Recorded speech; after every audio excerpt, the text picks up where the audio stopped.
What is up, guys? This is the Overleveled podcast, episode 62. And, guys, it has been an eventful week of sorts. We got Anthem that came out Friday. We got reviews for Crackdown, Jump Force. And, it's pretty interesting stuff. We got another YouTube apocalypse about to happen, but we won't talk about that on this podcast. But why not? Oh man, spooky. Did you not hear about that stuff? Oh no, I know what happened, and YouTube deserves it. I mean, the creators don't. Well, some creators do, but I don't know. Oh man, it got exposed, and now you got Disney getting out of there because they're a family-oriented company. And what else? But I've heard of videos like this been made before, though. No. Those videos have a lot of views too. It's crazy. Mm-hmm. But if you want to be feel good about your life, and just go read the comment section, because you'd be like, at least I'm not that fucked up, bro. Mm-hmm. Them dudes be so creepy with it, That's insane. But let's get back. Let's get to. I guess we could first start off with Jump Force. Jump Force is a travesty, so to speak. What's it sitting at right now? Let me make sure. I think it's a 58 on Metacritic. I could be completely wrong on that front. No, wait. Yeah, it's a 58 on Metacritic. We've already said how bad the animations are. I'm a big anime dude, and I knew the game was bad. I know a lot of anime. Can I call them fans or stands? I don't know. I guess stands. They just buy any anime game that they want. It could be a really crappy anime game, and they'll still buy it. But me, I rather have quality, and not have those developers or publishers think, oh man, because people bought this type of game, and we broke some record sales. Let's keep making these type of games and have terrible animations. Screw that. Screw 100% effort into making our games. But Jig, are you surprised about the score? From what I've seen, I haven't played the game. But from what I've seen of it, no, I'm not surprised, bro. It's looking bad. Bro. I don't get. That's what I hate about when certain people jump into an industry they're not fans of. They tend to do things. When you have directors who don't know anything about video games, make video games movies, it feels like they just half it, and it's bro, if you're gonna do something, put your whole heart into it, and they really don't. Man, it sucks. Cause as an anime fan, I was never gonna get this game because I don't like anime games, but you want them to be good. So it's maybe somebody be like, oh, I like this character, maybe I should check out the anime, or you know what I'm saying, For instance, Kill la Kill. That game, from what I've seen, looks pretty damn good compared to Jump Force. Jump Force, Kill la Kill just craps all over Jump Force. And that's by, I think, Arc Systems, I believe, that they're making Kill la Kill. And not surprised, but Taladia, I know you've been hyping up Jump Force. Are you surprised about the score? Well, no, because I was addicted to it, but then I've just gone off it because let's just say there's so much complications with that game now that it's ridiculous. They said, that they were gonna fix bugs in it. No, there's not fixes. The loading time's too long, pisses people off, and on top of that, there's other things too, the online multiplayer aspect of things. How do you get to that? There's no key faction of things, right?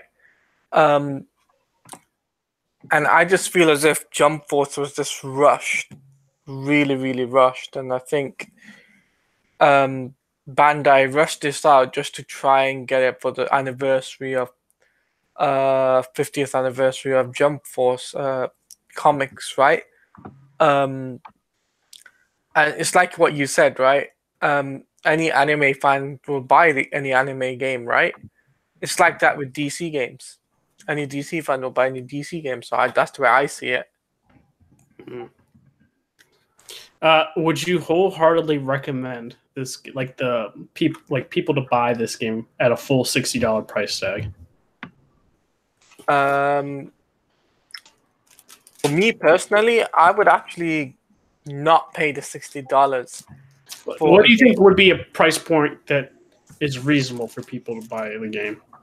$25 to $30 max. To be honest with you, between $25 to $30. $30 is the max. $25 is the minimum. Mm-hmm. Okay, that's the way I see it. It's because with Jump Force, as soon as they came out, problems, and they still haven't fixed it. The what's it called, voiceover work, not good. And plus now, like, people are just already stated as well, they'd rather play the Dragon Ball Z RPG game than this, which is true, to be honest with you. So that's the way I think. And if Bandai end up, giving people what they want, I personally think they should just give us free DLC or something along those lines where people can experience the game even more better, because the way I see it is poor service, very poor service from Bandai, especially on a game which is how many weeks? 2 weeks old, is it? Came out, so I thought it was last week or something like that. I don't know. I could be completely wrong. February 14th, no, February 15th. Yeah, it's 1 week old, and it's already had bad reviews. Yeah. So it's like a week old. Yeah. Yeah, so about a week old. Yeah, so I can tell you, I'll show you on that Bandai needs to put the head out of their ass and basically say, okay, we need to change it up. So that's the way I see things. If they change it, fine. If they don't, they're lost out. And people who haven't got the game, I'd say wait until Dragon Ball Z Project Z comes out and then get that. Skip this game entirely. Mm-hmm. That's just me. Inspector? Got. I mean, this game didn't really interest me anyway, since I'm not like a big anime fan, so I can't really speak on what I think of it. But I mean, like, from what we've seen with all the bad animations and the bad voice acting, I'm not surprised that it's getting panned by everyone. But I mean, since I guess if I were to pay for it, I wouldn't pay the full $60. I would agree with Taladia. Like, wait until like there's a half off sale or something. You want to get it, like, it just seems like it's a broken game, or like a half finished game. Mm-hmm. Would you? Here's a question for you. Would you tell people to skip this game, or actually keep the game if you were not, like, obviously you're not into the game, but like if you were in that shoes, if you like in anime, but would you actually skip this game entirely, or wait until the next anime game comes out, which is the Project Z game, RPG game, or would you actually still buy this game at $30? I would say skip it and wait for the other game. Okay. I say skip both. That's just why? Mm-hmm. Oh, really? I know there's One Piece game coming out as well. I'll skip that too.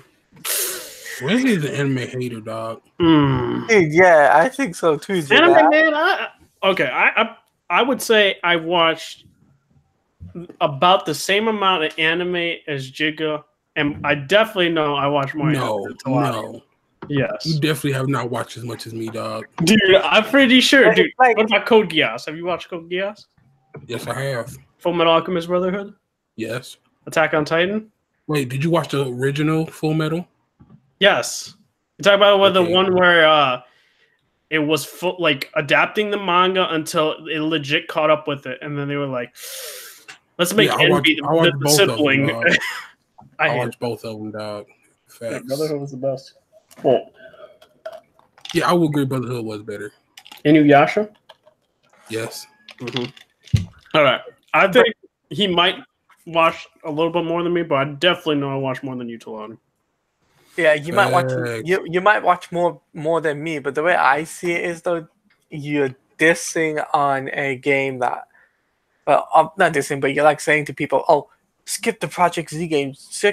I mean, dude, they legit said that Mhm. we're playing through all the other sagas that we've played through in Xenoverse 1 and 2, Budokai Tenkaichi games.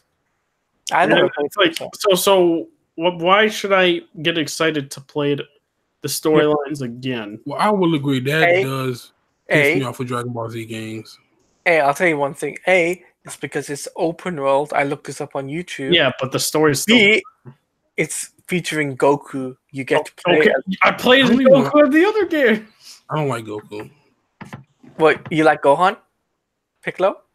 A lot of people like Vegeta more than Goku. No, I love Gohan more until he the kid Gohan until he turned into the fucking I respect you for that. Saiyan. Like, bro, if you don't get out of here, I respect Saiyan you. man. Wait. I respect you. Wait. I respect you, Jigga, because you like Gohan.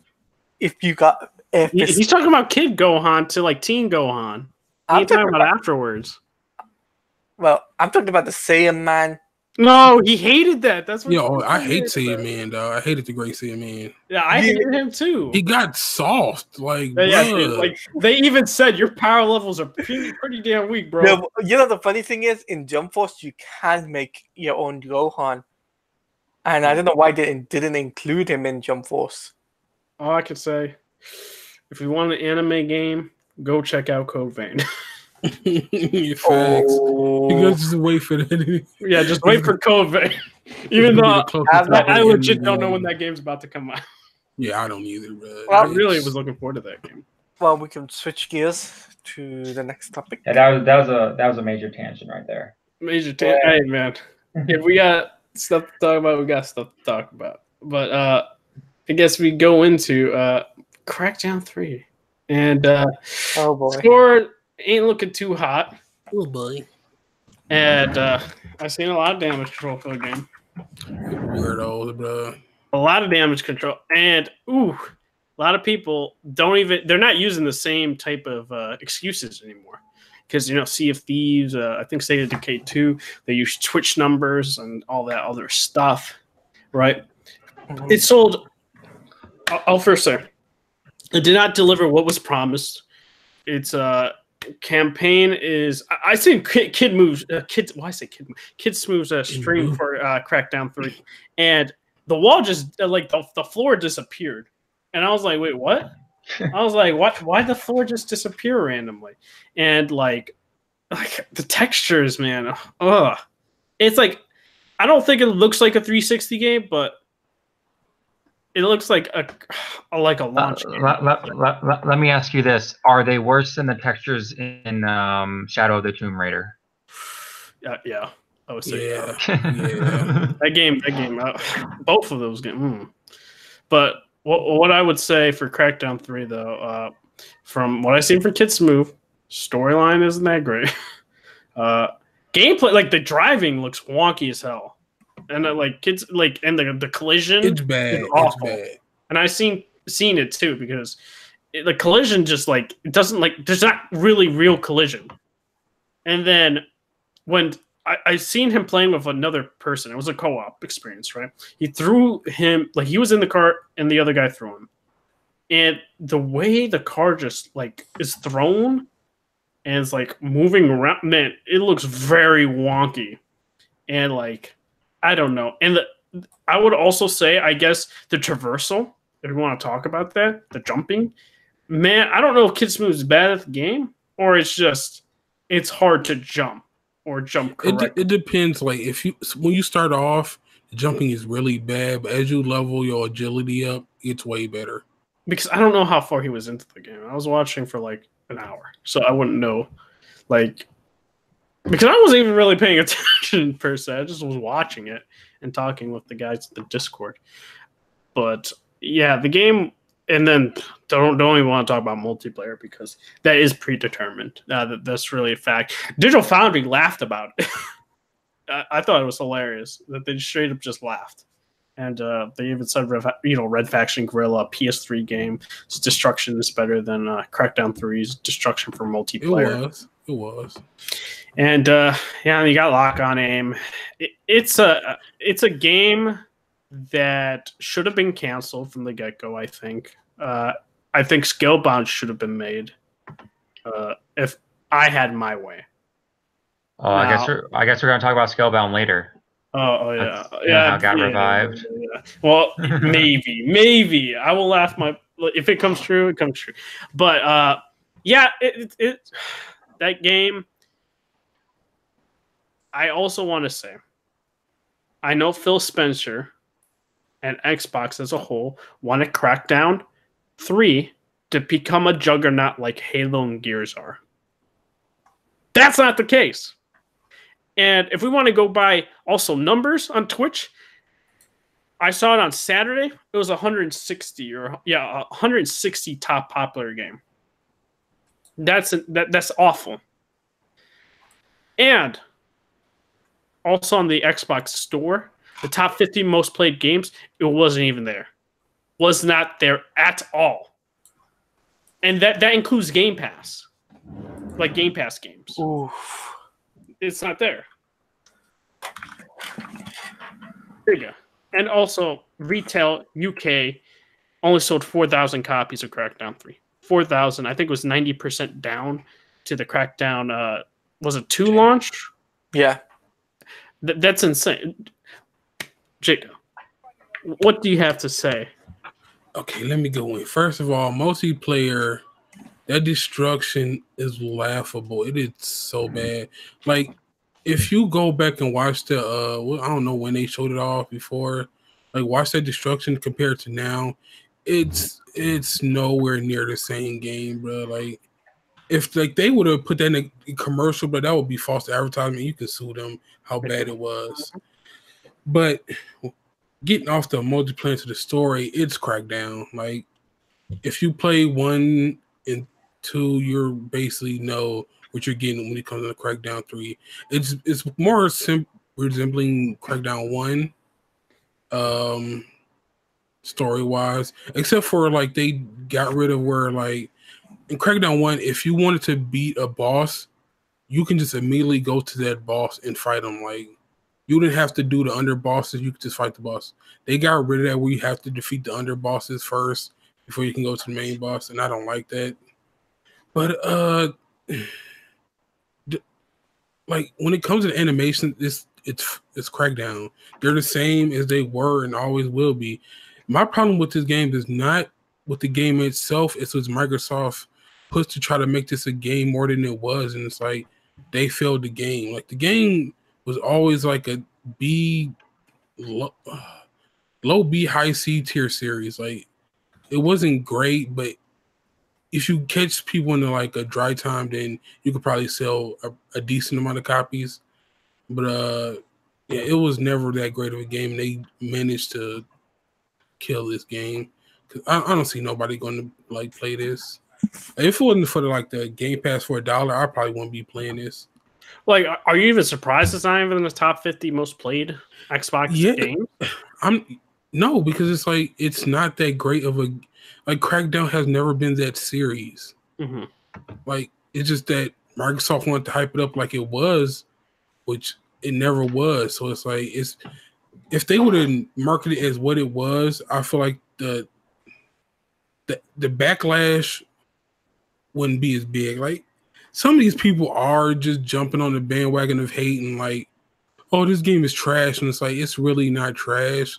It's the same, like the multiplayer trash, but like single player is Crackdown, the same as it was, same as always will be. So, but do you think though standards have changed though? Because from what I'm hearing or what I've seen being played, in terms of gameplay, it feels very much like Crackdown 1, meaning like it feels like a 360 game, like in terms of gameplay controls. Yeah, I will agree with that. Yes, it does. It's and that's why I think in terms of like critics, like I think that's why they gave it the score they gave it was the gameplay controls are very outdated. Like some people think Saints Row is a better game than Crackdown. Which one? One? No, they're saying like they said Saints Row. I don't know which game they're comparing it to. I mean, compare it to I guess, any Saints Row game. You know what? Actually, 1, 2, 4. I don't know about 3, but 1, 2, yeah, they're definitely better. I don't know. See, like you can't really compare these series because Saints Row is more of a serious tone. This is more of you're a biological super soldier who gets stronger by killing people. It's like, come on, bro. Well, I mean, Saints Row is kind of a parody of GTA. Well, I would say the first two, right? Well, the first one was definitely serious. The second one was like serious. When you get into Saints Row 4, it goes. Parody. 3 and 4, I feel are very like parody and like very like humor-esque and all that. I would agree with you there. But 1 and 2 had like is pretty dark at times. 1 and 2.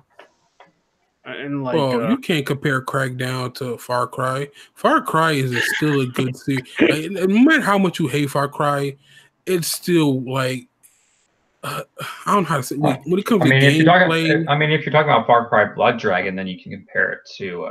But not even that, because even that, bro. If you compare that, bro, that just kills Crackdown. It's like, not Crackdown. I'm comparing Blood it to Dragon was fucking amazing, bro. Yeah. Well, there was a comment though saying like even Far Cry sold more than Crackdown. Like Far Cry New Dawn? I think it was. It also was mixed with mixed reception that game as well. I mean, I'm not surprised. Like I feel like that game. I don't think it's at a full price tag. I believe it's not. That game is also like 40. It's basically Far Cry 5.5. Yeah, it's basically an extension of Far Cry 5. Yeah. Except for they made a whole bunch of gameplay improvements that didn't need to be made. Yeah, I heard a lot of people didn't like that at all. But Crackdown, when it comes like $10, I get it. I think Crackdown is going to be shelved and put on ice after this. I don't think Microsoft's willing to invest in this game anymore. They wasted a lot of money on this, I think. A lot. Yeah, bro, just Terry Crews alone, they had, bro, he had a get least of, I'd say 500,000 to $1 million, bro. All right. And that's my thing. I guess we can go into that because I did see a tweet from him, and I don't blame him. But he used the Walt Disney quote. And basically Walt Disney said they're not making... what's that Walt Disney quote? It's basically saying that they're making the game for like they make their product for the fans and not for other. Oh, great! That freaking that Walt Disney quote. He's using an excuse. But like Terry Crews is an actor, and I don't blame him for Crackdown. He was contracted for it. He wanted to be in a video game. His first choice, I believe, his first choice was Overwatch, but I don't know why he wasn't able to be in Overwatch. I don't know if it was conflicting schedules between Blizzard and him, and now he then was contracted for to be in Crackdown 3. And because people were saying to Terry Crews, the game's not that bad. I don't know what people's problem is. And then he's like gave the Walt Disney quote of that they make games for that Walt Disney said that they make their shows or their products for the fans and not the corporation. One of the corporates. What is that lie? I won't try and find it, but what do you think about that quote? I really think, and that's kind of like. Wait, the way I see it is just that Crackdown 3 as a whole package, the poorly promoted, poorly sold, and plus the reason why it was like not promoted because they knew it was a bad game. They're not going to willing to spend money. It was also poorly promoted because they promoted it like a different game. Okay. They promoted it like Halo, and it's not Halo. All right, so. I'll read the tweet real quick. The person tweeted at Terry Crews. He's like, I don't get all the hate on Crackdown 3. Brilliant game. Graphics are just as good as always. Amazing art style. Love the fact I can sync between my Xbox and PC for playing. And of course, the legend, Terry Crews brings it all home. On point voice acting. Bad reviewers. And then, Terry replied saying, The Walt Disney quote: "We are not trying to entertain the critics. I'll take my chances with the public." Walt Disney. And that very much reminds me of the whole like mantra of like the whole Batman v Superman debacle that we make it for the fans and stuff like that. It's like the whole tired excuse. I got like a lot of people use that excuse. Yeah, like they try to discredit critics. Mm-hmm. Yep, yeah. And we'll go more into that in a bit because Mike Ybarra basically just says the same thing. But what I was gonna say, what's dumb about that is like if they were making things for the fans, like Scalebound would have been released because Scalebound had more fans than these Crackdown fans. But I'm telling you, yeah, they like he's not a business person, so I know he would say that. But like any business person who says that is a lie because it's like, go tell it to the investors. They will fire you that day. You will not have a job, bro. Like, get out of here. Yeah, it's all about money. It is. And you want to make the best product possible. Word of mouth will spread, and you'll get more people to buy your product, and more people will praise it, and you'll be able to get awards. And when you get more awards, your game becomes even more popular, right? But it is what it is. I don't blame Terry Crews for saying that. I mean, he doesn't even really have to promote the game per se like that. But I guess it is what it is there. Anybody else got anything else to say on the death of Crackdown 3? Well, I've got one little thing to say. It's just that I think now what Microsoft needs to do is just basically try and just forget about this game as a whole. Try and just not promote it anymore. Like, even though they put it on the Game Pass, because they've been promoting that on Twitter recently. Oh, yeah, Game Pass all the time. They'll always promote that. And it's been Crackdown 3, and I think they should just skip this month, basically, about Crackdown 3, because it's not doing them any favors. I don't disagree with you that the game shouldn't have been made. That's what I personally think. They could have had something special with. They could have had something else better out. Like, my personal opinion is they should have been like, okay, let's look at these games. All right, we'll cancel Crackdown 3, invest our money into Scalebound. That's what I personally think. Yeah, you'll have the headache with Platinum Games, but you'll get a better product out of it and better word of mouth.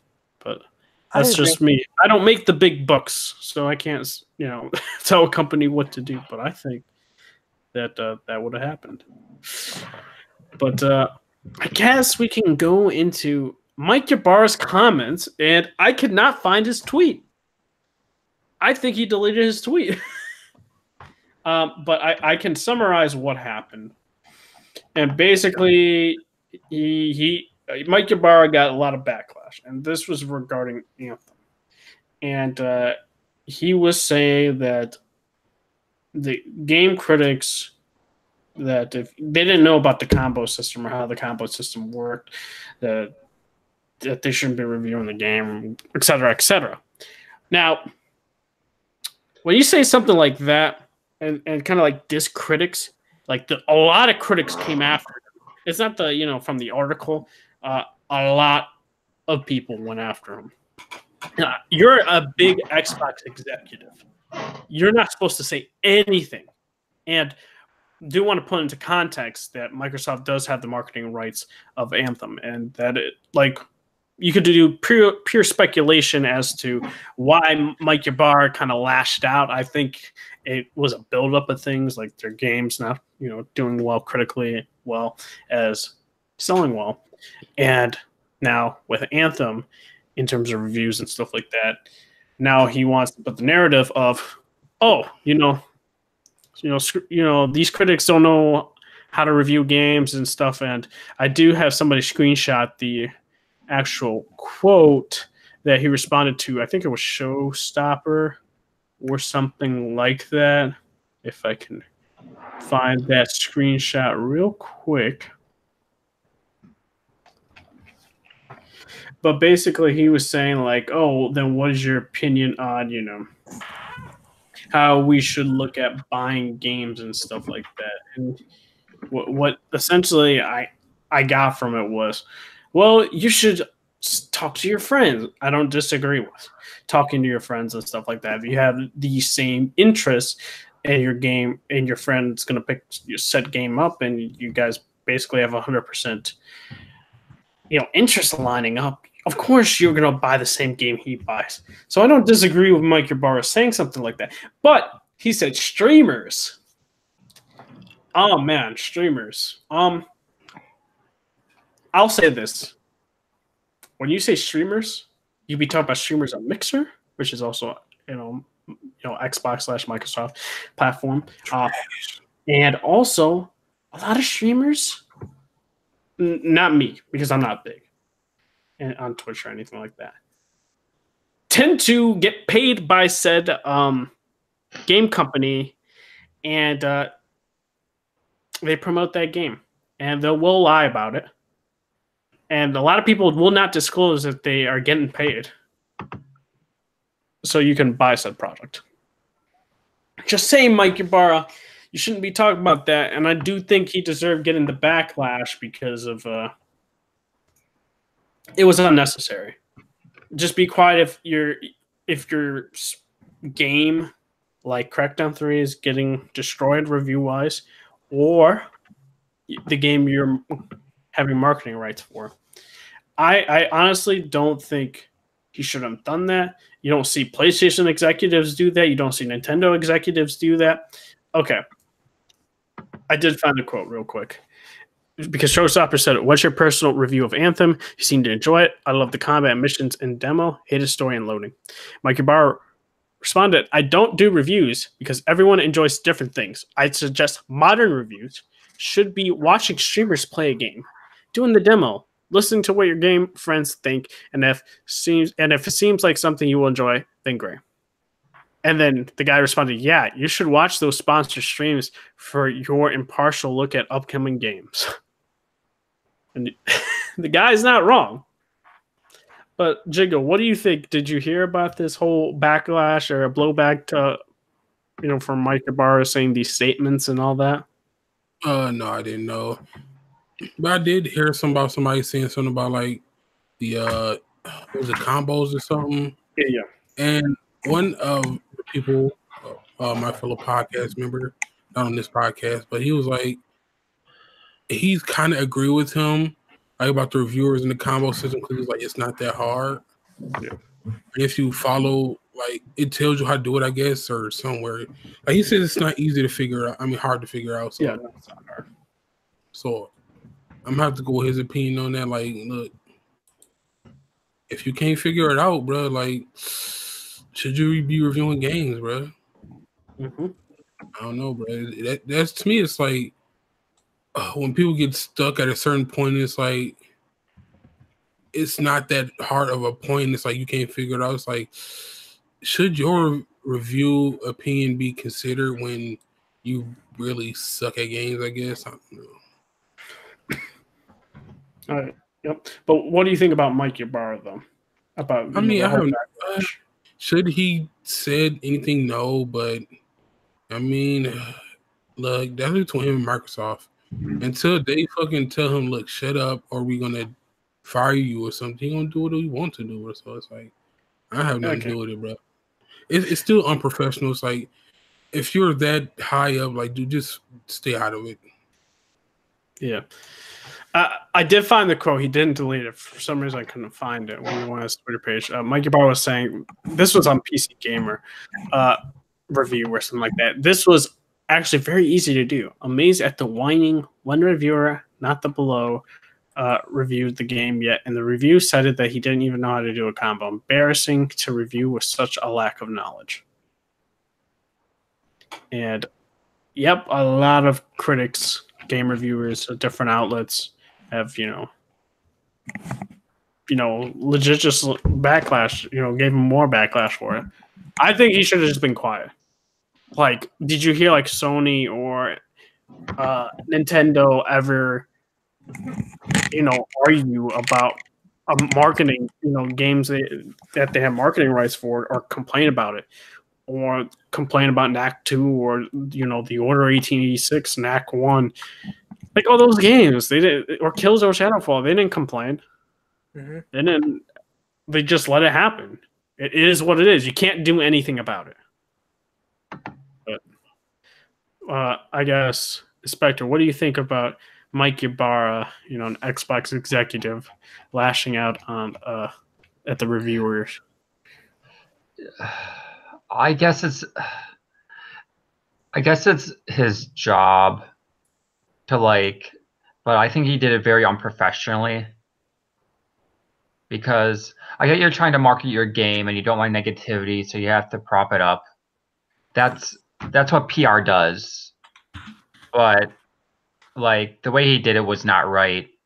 I get if you don't agree with the reviewers, but saying, don't listen to the reviewers, it's kind of just what we said with the previous topic that we talked about, where a person said, oh, don't listen to the critics, we only care about the fans. It's just yeah, but you have to have two different views on stuff. You just can't have your narrow-minded view of positivity. You have to accept criticism. Yeah, agreed. It is what it is. It's tough it out. You're in the corporate world. I'm pretty sure it's not that hard to tough it out. That's just me. What do you think about this whole situation, Taladia? I think the guy should have kept his mouth shut. Straight up. Keep your mouth shut and do your job.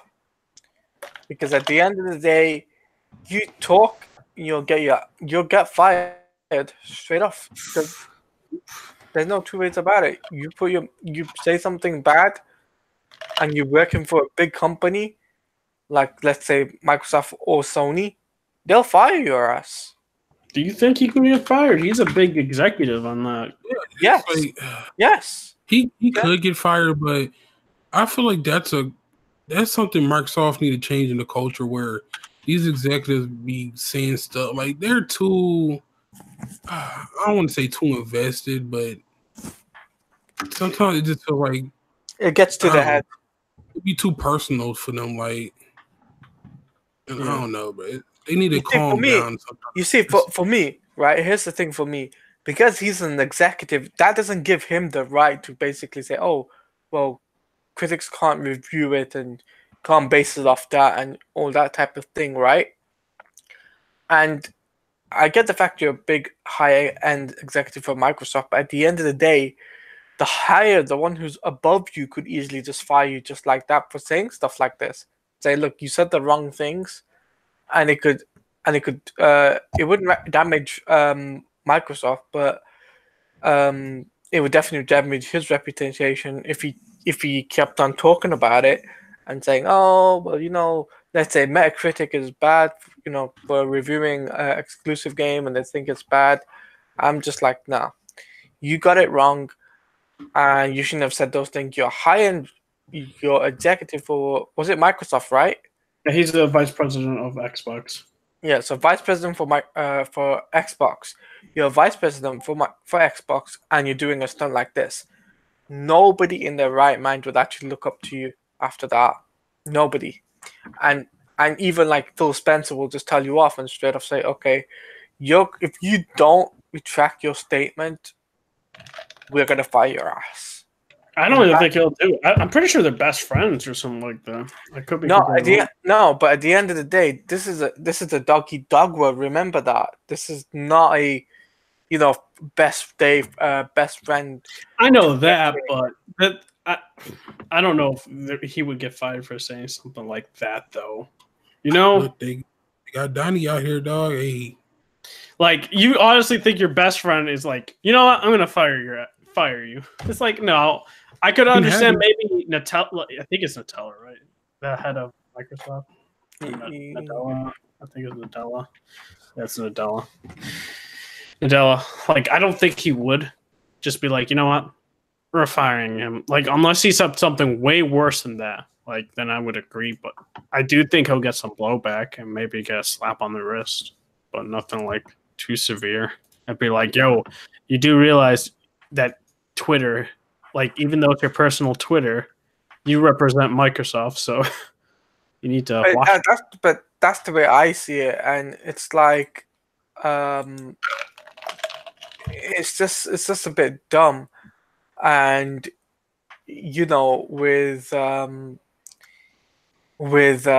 what's it called, with Microsoft, they're not exactly doing anything about it. They're not saying, okay, well, we're gonna do this, we're gonna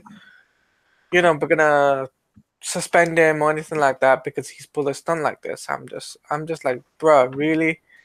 So if it was up to me, I would fire him, no matter whether you're my friend or not. I would fire him and say, look, or give him a 30-day suspension. That's the way I see it. Dang. Well, guess that is it for this topic. Got a little extreme, but good topic though. So next gaming topic. I guess I'll talk Anthem. I played Anthem, and this is early access. They promote it as early access. It comes out it came out last week Friday. And I played a bit of it. I think I played, some of it Saturday and then quite a bit Sunday. Now, we'll talk about the patch notes because the patch, day one patch is like 4 gigs. And I saw the notes, and the notes are long, like really, really long. But to say this, how my experience for Anthem was. Gameplay was really, really good.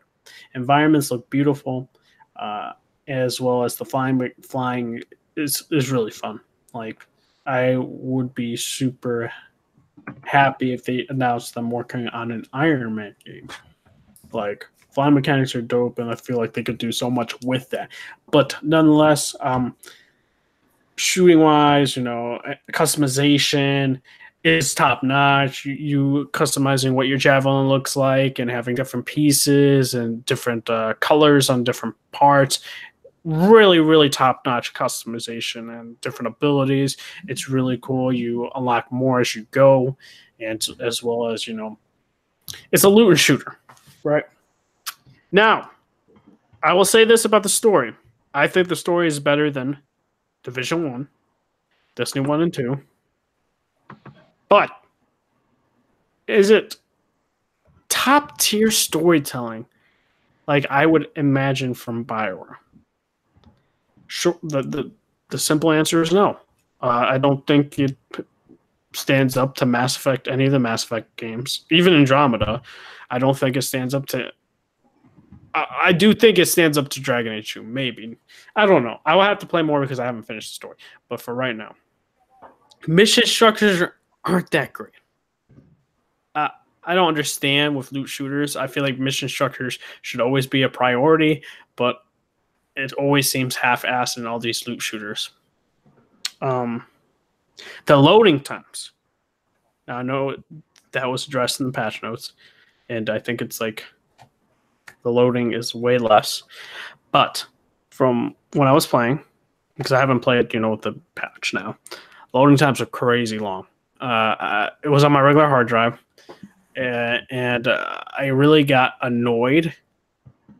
I did have one infinite loading screen. I was there for like 8 minutes, and I was streaming this, and I was like, dude, I might have to quit this game. And I alt tab that works.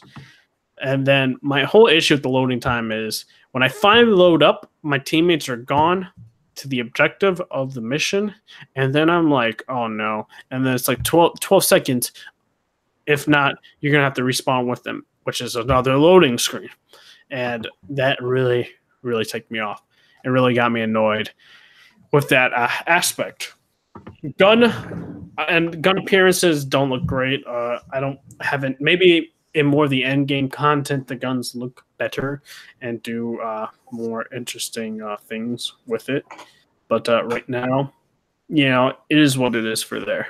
I know right now, I think it's sitting at a 67 on Metacritic right now for Anthem. Yes, it's sitting at 67, and this is without the patch notes. They're reviewing it like what I'm telling you right now, what I've experienced early access. But I guess Jigga, have you played Anthem yet or no? Nope. Nope. Man. I would say this. I kind of agree. For me, I would give it a 7 from what I've played. Now this is without the patch. Now with the patch, we'll see if things get fixed with the loading screens, like they said, with older hard drives. They say older hard drives. They fixed it with older hard drives, and hopefully the loading times are way less. But other than that, it's not bad. It's okay. But what I also say, lore is amazing. I've completely forgot to say that. And I was like playing the main story, and I was like, I know Drew was working on the story, but it wasn't that good. And I was like, wait, what? Drew, I read his books, and that didn't seem like his writing at all. And Drew wrote Mass Effect 1 and 2 and wrote the Mass Effect books and KOTOR. He wrote the KOTOR game. He wrote the KOTOR books. And he wrote a lot of Star Wars books, Darth Bane, all that. He's a really talented writer, right? Now, I found out, because I think Mike Gamble said it, that Drew just worked on the lore. He didn't work on the story. And my thing was, why don't you let Drew work on the story? Drew's a talented writer. I don't know whoever you contracted for the story. It wasn't amazing. If you had Drew working on the story, you would have had an amazing lore and amazing story. But neither here nor there, right? But I guess that's it with my impressions of Anthem. But they do address a lot of things with the patch. When I mean that, like go through the EA page for Anthem, and there's a lot for it. It's like they fixed it, I think there's like a grinding story mission, and they fixed that. It's a lot of things they fixed with it. Now, hopefully, my experience will be better when I play this game. But yeah, it is what it is. Anybody else want to say some things about Anthem? I haven't played it, so I can't say anything. Nothing? What about you, Taladia? I've got nothing to say. Yeah. At a 60, yep. It is. Yeah.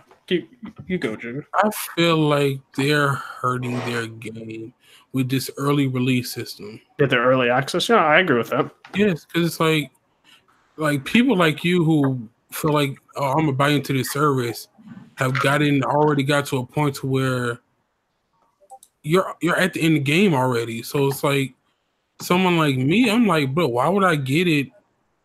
And all the people already at end game. It's like there's no the fun of just like going up against the boss like you never played with your friends is kind of gone because they're already there and already beat it. So it's like it makes me like I'm really not getting the game because of that.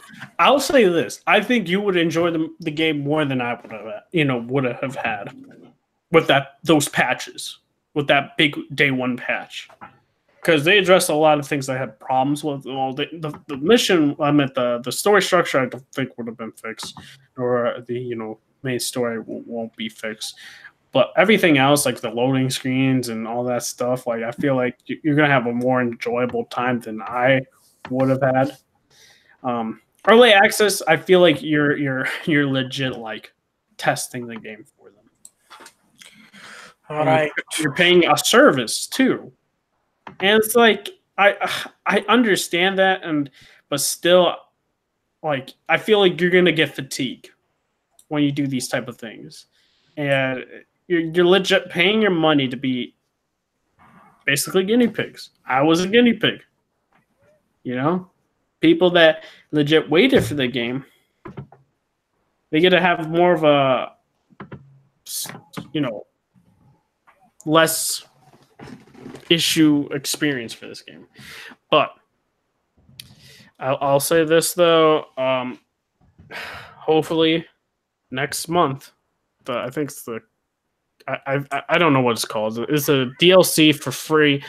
Hopefully, it fixes the story or makes the story better. But yeah, it says don't. DMV fan was saying don't want Bioware anywhere near Iron Man with that shitty story. DMV fan, I'll say this: if Drew was, writing the story, game would be having an amazing story. Just saying. But yeah, that is it with Anthem. And I think let me make sure if we have any more. Oh yeah, we got MPD to talk about. And PD. So January tracked spending across video game hardware, software, accessories, and game cards declined 19% when compared to a year ago to $893 million. All segments of spending reflected double-digit percentage declines when compared to January 2018. And I believe Sony, PlayStation had a 4% decline. Microsoft, I think, had a 37% or 47% decline, which was crazy. And Switch has been growing. So to quickly talk about what the best selling games were. And number 1 was Kingdom Hearts 3 for January. Number 2, Resident Evil 2. Number 3, Super Mario Bros. U Deluxe. I don't know why that was number 3. And number 4, Call of Duty. Number 5, Smash. Number 6, Red Dead 2. Number 7, Ace Combat 7. Number 8, NBA 2K19. Number 9, Mario Kart 8. And number 10, Grand Theft Auto 5. And for Kingdom Hearts 3 was the best-selling game of January 2019. Total launch month dollar sales of Kingdom Hearts 3 were 2.5 times that of the previous franchise best, Kingdom Hearts 2, which debuted on the PlayStation 2 in the March 2006 tracking period. Vision said Jump Force is the best game this year. Get out of here, Visions. Bruh, who said that? It's our friend Visions. My man, Visions. My man, jump on Jump Force, I'll play you. Oh no. Dude, Visions is a good good fighter. So okay. I don't think you want to smoke from him. Okay. First time a Kingdom Hearts game has topped the bestsellers chart since Kingdom Hearts 2 in April of 2006, sets a new launch month franchise sales record. Launch month dollar sales were 2.5 times, which I'm guessing, I don't know if it's saying it sold more, but in terms of dollar amount, because of the $60, I guess, price tag, and I think Kingdom Hearts 2 was like $40 at that time frame. So yeah, of course, it would make more dollar sales than Kingdom Hearts 2, but it didn't really say. Yeah, if it sold more. But I guess, Chick, are you surprised about this Kingdom Hearts 2 being the top number 1 game of January, which it was only out for like a couple days? Nah, man, because it's greatness, dog. People open up their eyes to realize the greatness known as Kingdom Hearts, bro. I mean, all hell Kingdom Hearts. There you go, man. Oh, nope. I don't like Resident Evil, so I'm glad. Oh, shit. I like RE2, but Kingdom Hearts 3 is better than RE2. Oh, man. I know some people would hate me for saying that right now, but hey, man. Yeah. It's true. Congrats to Kingdom Hearts 3. Resident Evil 2 ranked second on January's bestsellers chart, driving more than 2.8 times higher dollar sales than the launch month of the original Resident Evil 2, which was released in January of 1998, tracking period on PlayStation. Yes. It didn't really say if it sold more, but in terms of, dollar sales, it, of course, beat it. Because I don't know what RE2 cost back in the PlayStation 1 generation. Well, probably cost probably when you compare it to now with inflation, it's probably like way more cheaper than it would be now compared to Because I completely forgot what PS1 titles were, like how much that cost. Because I know PlayStation 2 was like $40 back in the day. Oh, I don't know. Because I don't know, because when they say 2.8 times higher dollar sales, of course, like a $60 game is going to make more than a $20 to $40 game, you know? Yeah. But in terms of regular sales, I don't think it beat the original. Yep. And then US MPD for Ace Combat 7 Skies Unknown set a new franchise record as launch month dollar sales totaled more than 80% higher than October 2007's Ace Combat 6 A Fires of Liberation. And then the top 10 for 12 months ending January of 2019. Number 1, Red Dead Redemption 2. Number 2, Call of Duty Black Ops 4. Number 3, NBA 2K19. Number 4, Super Smash Bros. Ultimate. Number 5, Madden NFL 19. Screw that game. Number 6, Marvel Spider-Man. Number 7, Far Cry 5. Number 8, God of War. Number 9, Assassin's Creed Odyssey. And number 10, Mario Kart 8. Okay. Yep, I'm not surprised. Smash, I don't know how. Smash is so popular. It beat out Spider-Man. It even beat out Madden NFL 19. That's crazy. Shout out to Smash. Shout out to all the games on the list besides Madden. Screw that game. I'm gonna focus Smash. Smash, like I got it for my friends, to be completely honest, to play games with them when we're like out chilling or at like a little like gathering or party. So we like whip out Smash and all that stuff. But I don't play it by myself because it's like it's not a game you would like to play by yourself, unless you want to be like this hardcore Smash player and trying to be the best that no one ever was. No, I'm gonna stop there. But yeah, congrats to that. Also, we're not gonna talk about the PlayStation 4. Yeah, difference between the PlayStation 4, number 1 was Kingdom Hearts, and then number 2 was Resident Evil 2 for PlayStation 4. But for Xbox, number 1 was Resident Evil 2, and number 2 was Kingdom Hearts 3. I would like to know the sales for Xbox for Kingdom Hearts 3 because I highly doubt it sold that much. From what I saw a lot of people playing it on PlayStation and on Xbox. Oh yeah, of course. Dude, I went to the launch, right? And I got the Fabric poster, and I seen all these people come in, and legit everyone's getting PlayStation 4 versions. I did not see any green boxes. I don't even think they existed. Hey, fall back. Y'all some haters, dog. No, it's because Xbox is bad. Xbox is the best box. Oh man, I'll stop there. But don't make me go Kids Move on y'all, dog. Kids Move? Oh, dude, the man went on tyrant. It's because of social pressure. People are afraid. What's social media bias? Wait, the way I see it is PlayStation is best. The way I see it, Jigga, relax. The way I see it is the fact that Kingdom Hearts got more sales on PlayStation because it was the third installment, right? No, that wasn't the third installment. Well, the third installment. No, it's like the 10th. Yeah. Yeah, but it's like the 10th. You didn't know that? No, Kingdom Hearts 3 is like the 10th Bro, game. I played a lot of Kingdom Hearts games. Yeah, because there's a lot of like spin-offs and remakes, and those are all part of the timeline. Yep. Okay. Oh, man.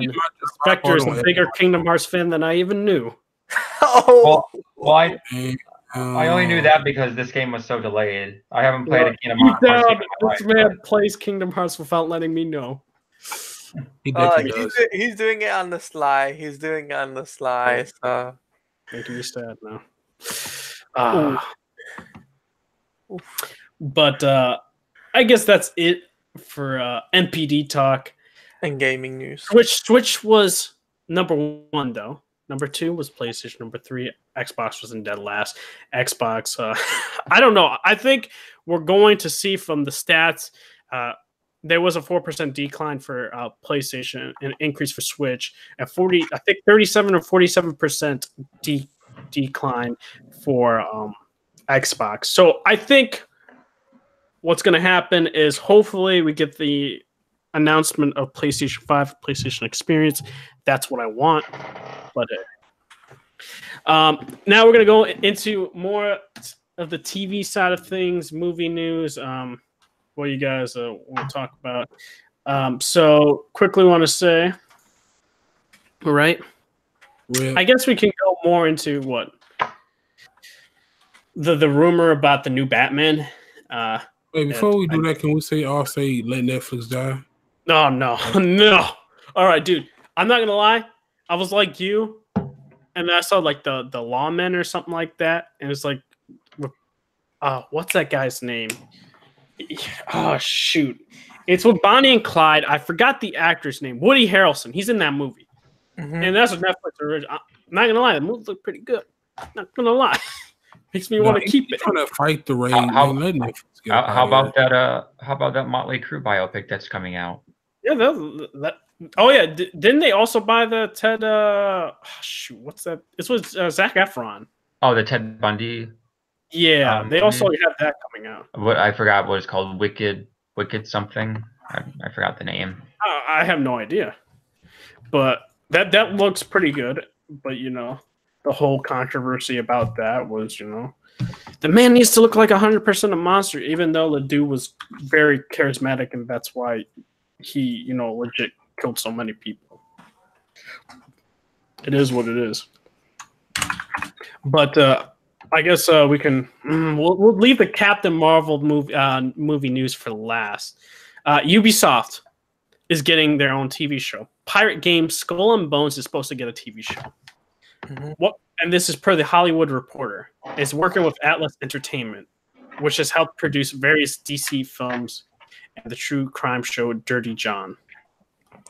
The project is being billed as a female-driven drama set in the lawless frontier of the Indian Ocean at the end of the golden age of piracy in the 1700s. All right.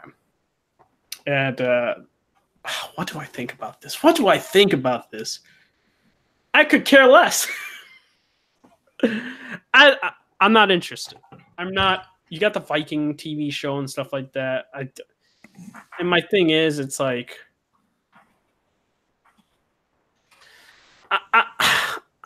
the show is not for me. Well, what do you think about this, Jigo? About this project, of how they're going to try and sell this TV show? You talking to me? Yeah. I have no opinion, dog. I don't know what you're talking about. Oh man. Skull and Bones? You don't remember that game? No, I know the game. I haven't seen nothing about no show about it. Yeah, this is from the Hollywood Reporter. They're reporting that Ubisoft wants to work for Atlas Entertainment to create this TV show, and it's supposed to be a female-driven drama set in the lawless frontier of the Indian Ocean at the end of the golden age of piracy in the 1700s. I ain't gonna say who would really want to see that, but I don't. I don't either. I don't think anyone does here. I'm not gonna say nobody because there are weird people. There's a demographic for it, but it's probably like 5 people. Yeah, I don't. It makes no sense. I mean, it could be possible though. I don't know. It's just sometimes companies do stuff, and it's not for because they want to do it. They just trying to build some hype. Like, oh, look, it's a cast of women doing pirate stuff. Like, bruh, you out of here. I mean, shout out to Ubisoft. What do you think about this, Inspector? I guess it's cool. I guess. I don't know. It seems like you're not excited for it. I never played. Skull and Bones hasn't even come out yet. Yeah, it hasn't come out. No. Why are they making a TV show if it hasn't even come out yet? You know what this reminds me of? You know that game Defiance that came out with a TV show to coincide with the game? It was trash. The Spike TV show Defiance that came out with the game. Yep. Yeah. And that was like a crappy MMO RPG. Oh shit. That MMO was amazing. I'm gonna need you to fall back.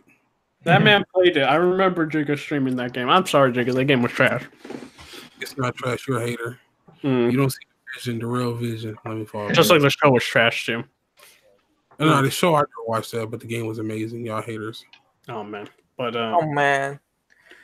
what about you, Talata? You interested in the show? Interested in The show. No. Skull and Bones show from Ubisoft. Female driven. the game hasn't even come out. Yeah, I know. I know.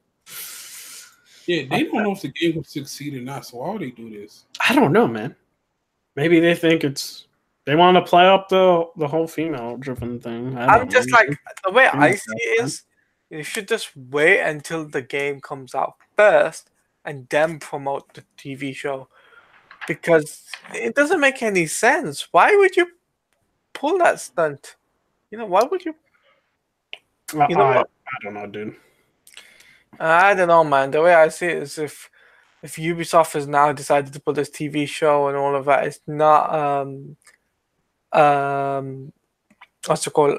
If Ubisoft is pulling this stuff, it doesn't look good. It could be a hit, it could be a miss, depending on how it works. So I feel that. All right. So I guess we're gonna talk about the news. Not really news, or not even confirmation. It was already confirmed, but people were still trying to say, well, Ben Affleck didn't really say he was done as Batman. Oh, shut up. And then we got the Jimmy Kimmel, right? He says, I'm not Batman. And now the same people are saying, oh. But the question, no, he's in a funny comedy show. Well, like, is he trying to be serious? No, not trying to be serious. He's just, just joking around, just like having a fun time. Like, legit, the guy just wants to be done with this whole situation. And, like, he's going for a lot. Man. Oh, man. No, but are we surprised about his, response to this? I mean, I'm not. I'm not, because I already knew for a fact that he was leaving the role, and it kind of, I could tell back in 2017 he wasn't very excited, especially after WB departed him from the director's role. I could tell after. I don't think they fired him. I think he stepped down. He stepped down. I think it was like too much work for him, because he was directing, acting, producing. He was like doing the whole shebang, and that's like writing. So he's doing like the whole movie by himself. Dude, I've started to see something interesting now. I don't know if this is the Snyder fan. I don't know what, but a lot of people are downplaying and trying to criticize Matt Reeves and saying like the 8 movies weren't good and stuff like that. The story is not going to be good and all this. I've been hearing that a lot as of late, like a lot, and I just don't understand why that's the case. Like, have you guys not seen Cloverfield? Have you not seen any Planet of the Apes? Like, I don't understand. If you're trying to say like you didn't like Planet of the Apes, that's great, but you can't say that the movies are trash. And I feel like those are very much like the Snyder-esque fans saying that type of stuff. Yeah. I get where you're coming from.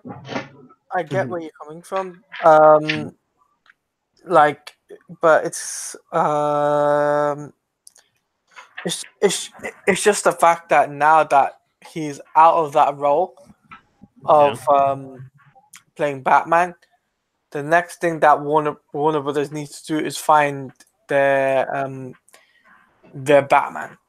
Well, but have you not been seeing these type of comments being spread and stuff like that? Well, personally, I haven't. I haven't seen those types of comments. The stuff I've seen is those like memes of Ben Affleck and Zack Snyder and Henry Cavill and all of that. I've seen loads of memes of that, but besides that, I haven't seen anything else. And I'm just what I've seen from the Snyder fans is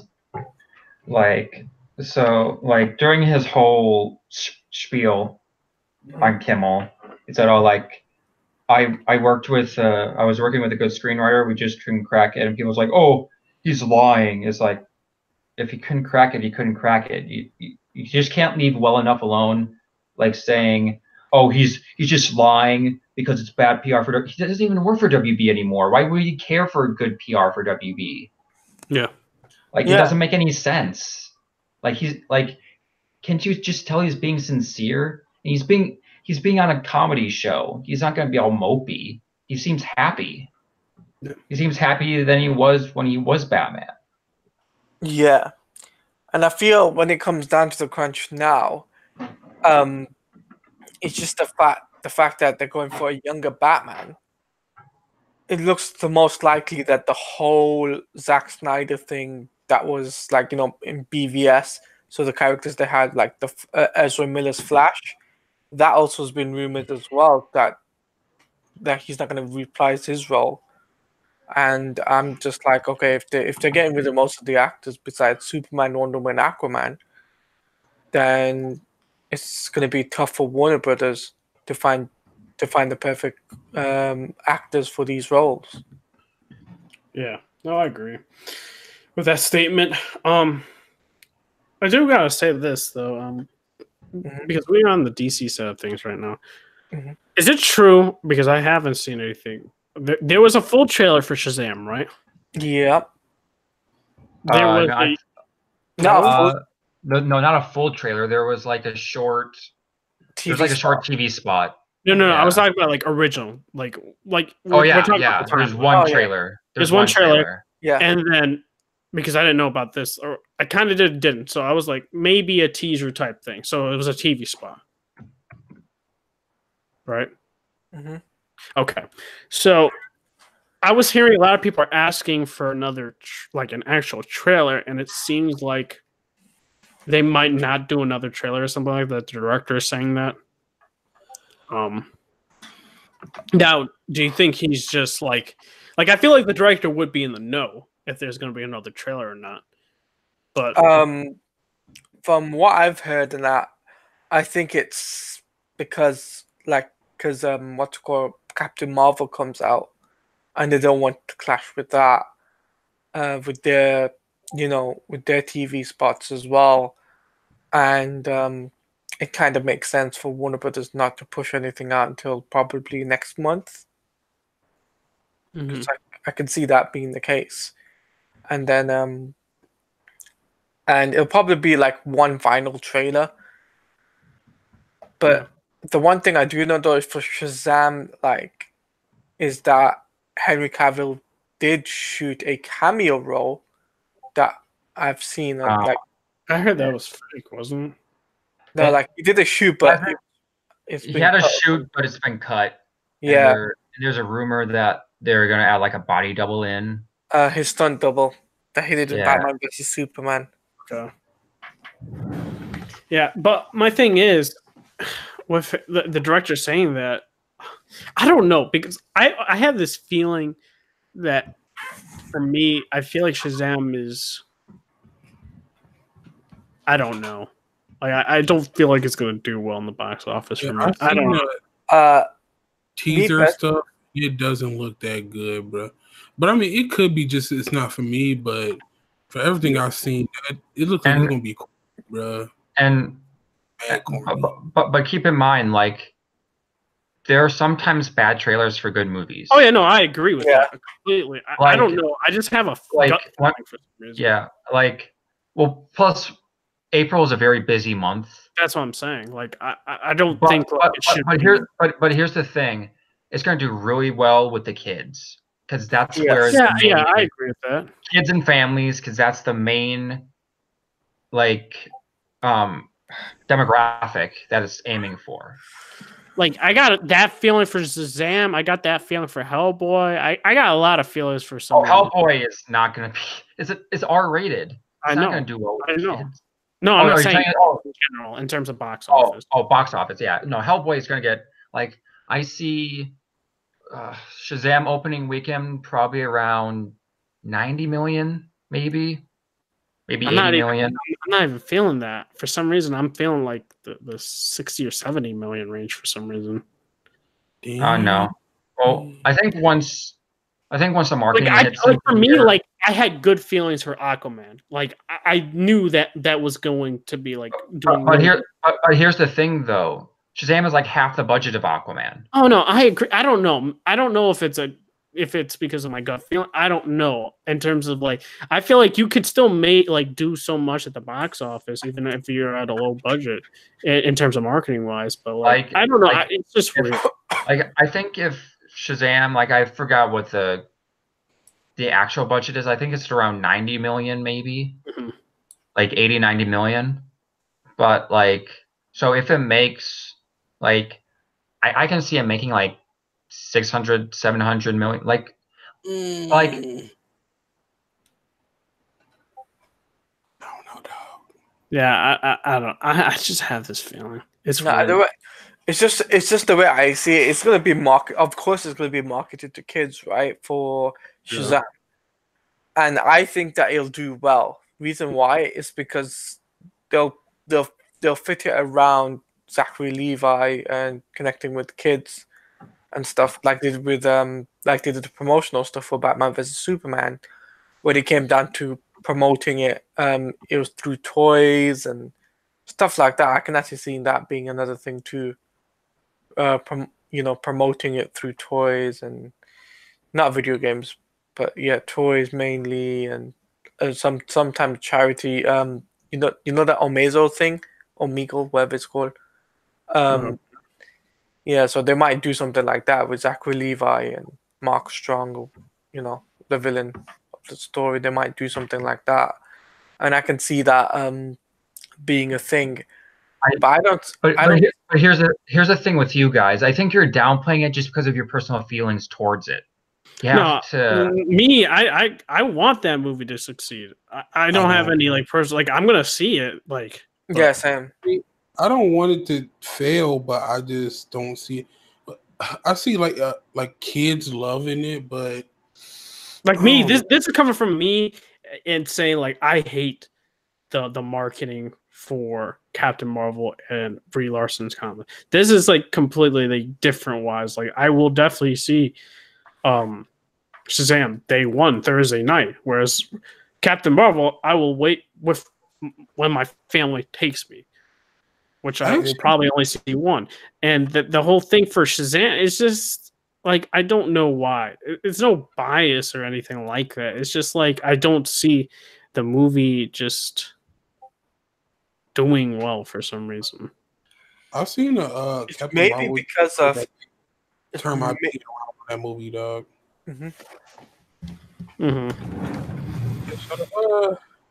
Look, they need to, from all I don't know much about Shazam, but they need to kind of make it seem like it's going to be more of a kids movie. Yeah, like the only thing that kind of put me off was like in the trailer was some of the humor, because it's very like modern kind of Fortnite kind of humor. Yeah, but I don't think that's gonna be all the humor in the movie. If he hit the floss, I will leave the movie theater. Oh man. To be honest, like I see that scene probably just being a scene for the trailer. I don't see it being in the movie, because sometimes they shoot scenes just for trailers. Yeah, because I feel that I feel that scene, like, because it went along with the music in the trailer, and like that was a weird song choice to begin with, like Kendrick Lamar for that kind of movie. That was like a weird, like, nothing against Kendrick, but it was just a weird song choice for that trailer. But what trailer was that for?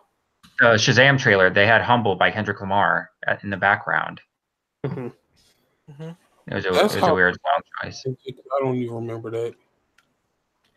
Yeah, but like, I like, to me, like, I'm not expecting Shazam to do big numbers. Like 600 million is like average for a superhero movie in this day and age. Like, if it makes, because I think Man of Steel made like 667, somewhere around there. like the first Guardians made like 720 around there. So like if it gets between 650 and 750, I think, or like 600 and 750, I think it will be a success. Like I don't need every movie to make $1 billion. Yeah, no, I agree. I agree with that. I was just saying, like, I don't know. It's just weird. Around like 300. Oh, it's not. Oh, 300 is way too low. Look, but I'm just saying, dog. I see 300. Big yikes if that is. We'll see though. We'll see when the time. But keep in mind, after Aquaman, there's more positivity towards DC after Aquaman. Oh yeah, So that's probably gonna. I definitely agree with that. That's probably going to increase interest in the movie. See, for me, it's like I don't have bad feelings when it comes to an Aquaman sequel, even Suicide Squad 2. I have no bad feelings about those type of movies, but this one is like, it's up in the air if it's going to do amazing. You know?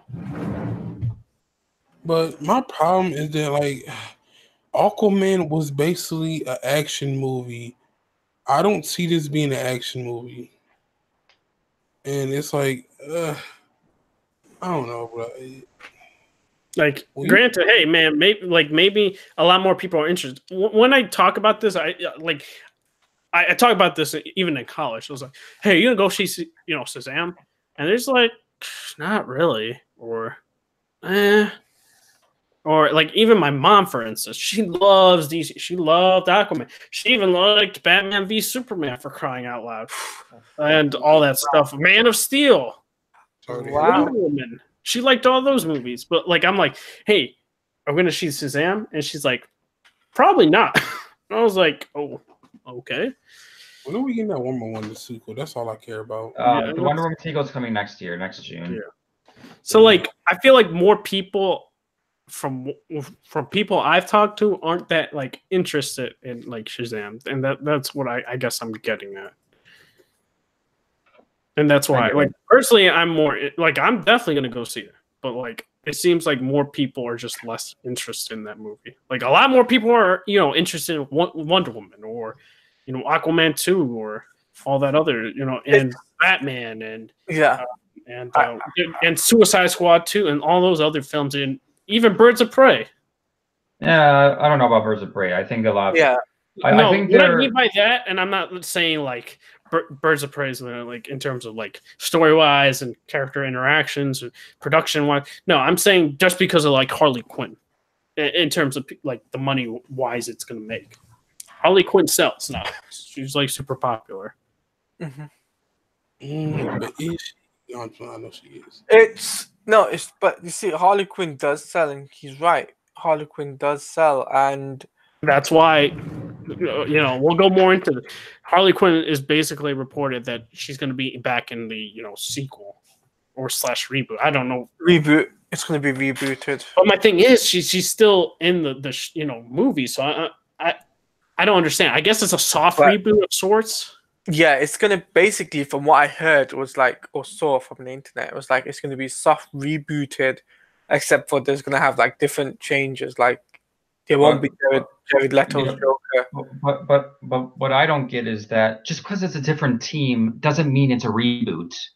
Yeah, I don't know. They're using changes all the time, except for now, because ever since the New 52, Harley Quinn has always been on the team. Mm-hmm.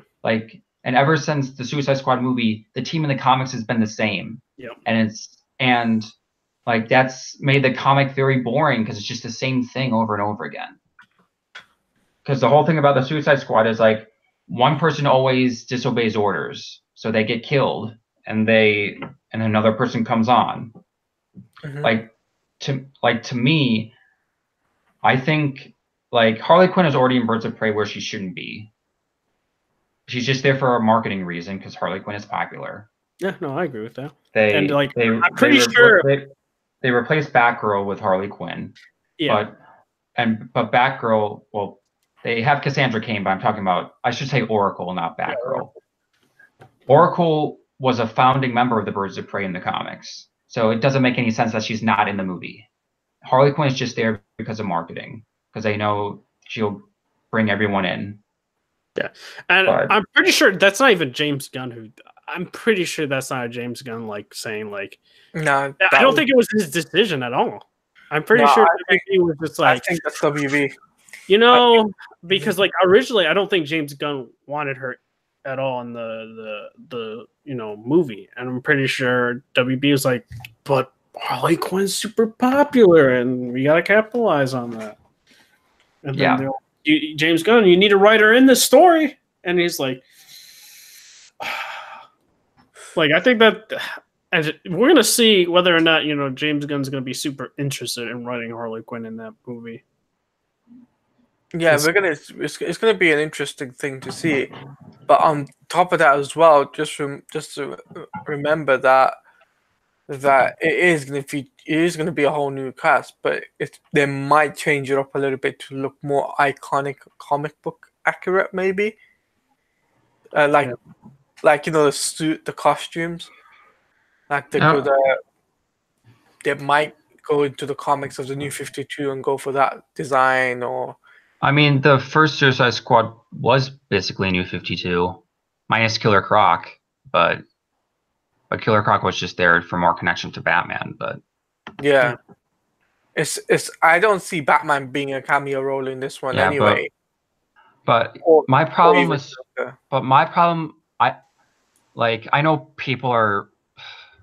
I know people are boycotting this movie just because of James Gunn. I've come to the I was originally against James Gunn because of the whole thing behind him and all the stuff, but I've come to the fact that James Gunn is probably one of the better writers for Suicide Squad because his writing style fits with that type of tone. Yeah, with the wackiness and all that. Yeah, but the thing is, the problem with Suicide Squad is that you tend to make these villains look like heroes because they're doing like the good stuff, but they're pretty much doing it for themselves, not for everyone else. I agree with that. And I feel that's a problem with the first one, that it made them look like they were heroes when they're villains. It's like these guys are legit put by the government to do these, risky missions that will risk their lives in order to get their sentences, reduced. And they're like, you could try and say heroes. It's hard to make a story where you're like, you want to, be drawn to the villains, but in a way that you don't want to see them as a hero. And it's kind of very hard to write out. Yeah, it's a very thin line. That's hard to... Like, the way I see it is just that it's going to be difficult to make like this next Suicide Squad movie into a something from the comics. I think personally, I think they should just reference it from the first Suicide Squad that was ever made, like in the 80s. Ooh, I don't know about that. That one's like, I've read it, and like, even though it's written well, it hasn't aged well that much. Like, it's very racist at points. Captain Boomerang, very racist. Mm-hmm. No, I mean, in terms of referencing it, like, the costumes they had back then, but just a little bit modern, and just like, you could have cameo appearances and stuff like that. But here's a question for you guys though: would you recast all of the actors besides Will Smith and Margot Robbie? I would keep Will Smith, Margot Robbie, and Courtney as Boomerang. I would recast everyone else. Okay. What about you, Richard? Oh, in terms of what? Recasting the Suicide Squad. I'd rather go with more unknown. No, that makes sense. Okay. That's just me. Yeah, like more obscure. I understand they would, like, to me, a mainstay on the Suicide Squad is Deadshot. Deadshot always has to be there. Mm-hmm. Rick Flag has to be there. Yeah. I don't even think Rick Flag will be in this one. I don't think Rick Flag will be more behind the scenes. I think he will be more... He won't be the field leader. He'll be behind the scenes. I could see possibly. I don't know, because there's like I would say White Killer Dragon, but he's a white supremacist, so I don't know about that. You could Because have he was created in the 80s. You could have Bronze Tiger. You could have King Shark. You could have who else has been in the Suicide Squad? I think Bronze Tiger. I think Bronze Tiger would be good Yeah, because he was the leader of the Suicide Squad. I think Nightshade would be cool, but I don't know about her powers because her powers are like really weird. I She like Would you feature Killer Frost? no, There's just two known, I think. yeah. I wouldn't do Killer Frost. Okay. I'm trying to think of other villains. You got Deadshot. You've got Bronze Tiger. Harley Quinn. I don't know. But I say go with more obscure ones. Yes. Yeah. More obscure ones. I think just maybe Toy Man. Yeah. That would be cool. Maybe Parasite. No, Parasite would be cool. I would like Parasite. I wouldn't put Katana in the Suicide Squad if I was No, Katana. Like sure, to me, I would like Katana didn't really fit because she's a hero. It didn't make any sense to me. Yeah, did they even explain why she was there?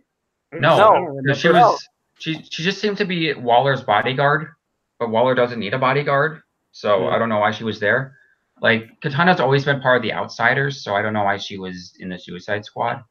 But she was more along the lines of allies to Batman. Yeah, she's always been an ally to Batman, not in the comics. So it's like, but it's like I said. I mean, we'll we'll see once we get. I mean, the movie's not coming out until 2021, so there's a lot of time. Yeah, we've still got a long way to go. Like maybe another year before we get like a Comic-Con trailer. But by the time middle of the summer of this year, we'll probably get like a DC slate or something.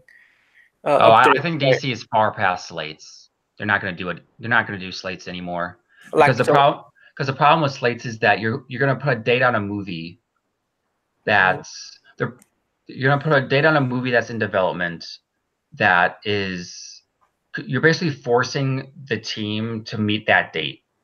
And as we've seen from DC movies, that doesn't work. But it's like if you because like the slate so far is Shazam this year, Joker this year, which is in a different universe. So that doesn't have any bearing on the continuity of the main universe. So it's just, like not including that, we have Shazam this year. Then we don't have another movie until Birds of Prey next year. And then, which is February next year, Valentine's Day weekend, which seems to be a big weekend for superhero movies now. I think it's the weekend before Valentine's Day. And then Wonder Woman in June, and then Batman in June of 2020, and then Suicide Squad in August of 2021. I mean, Batman in June of 2021 and Suicide Squad in August of 2021. So that's the slate for now. I don't think they're ever going to release a slate anymore. It's like what I think is as well. I don't think we're going to see the light of day for the Flash movie. I don't think we'll even see the light of day for the Green Lantern movie. Yeah, I think we're going to see the Green Lantern movie, but because Jeff Johns is working on the script and he's really spread out right now in terms of his projects, I don't think we're going to, because Jeff Johns is currently working on Doom Patrol. He's also working on Titan Season 2. He's also working on Stargirl.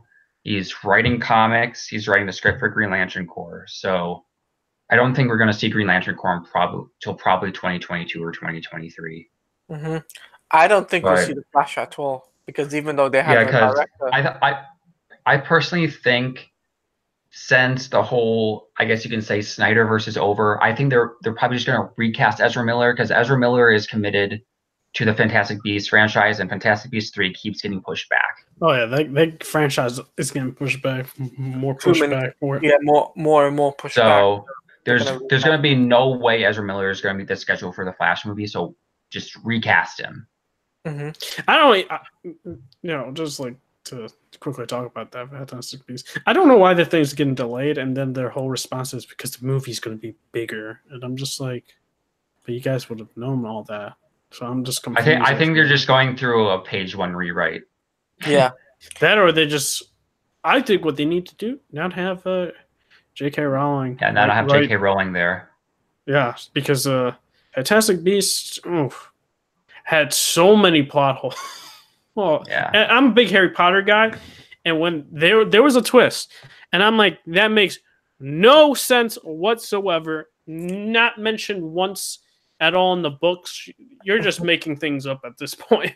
you see, Yeah. like from what I've heard and what I've seen on the internet and stuff, it's basically because they're trying to sort out the contract for Ezra Miller. Like they're trying to somehow try to get him, fit him in at the right time. But then Warner Brothers wants him to do the Flash movie, and then they can't get him for the Flash movie. So they're having all this controversy. So it's like, because they can't do that, the Fantastic Beasts 3, it's all because of the Flash thing. And I think I don't think it's the Flash thing. And also, we've gotten no updates on the script. The last time we got any updates was when Goldstein and Daly came on, and we got no updates since then. Yeah. So I think it's just like stalled. Yeah, Flash is stalled. Yeah, I think Flash is going to be stalled. They might have to redo an origin story, entire thing.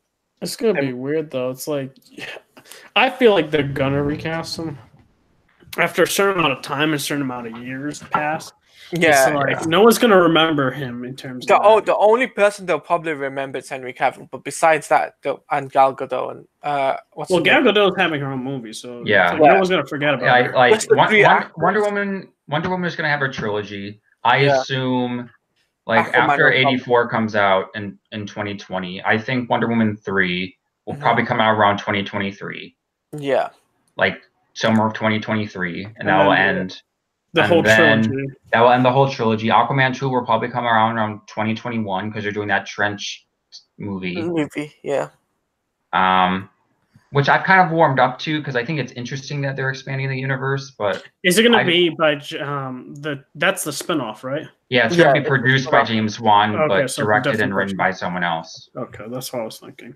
Kind of like the Conjuring movies. Yeah. But to be honest, like I've heard both, like Annabelle didn't get good until like the third movie, and The Nun wasn't that good, so that doesn't give a lot of confidence. But isn't there another one that James Wan is producing? Like I forgot what it was. Some like woman.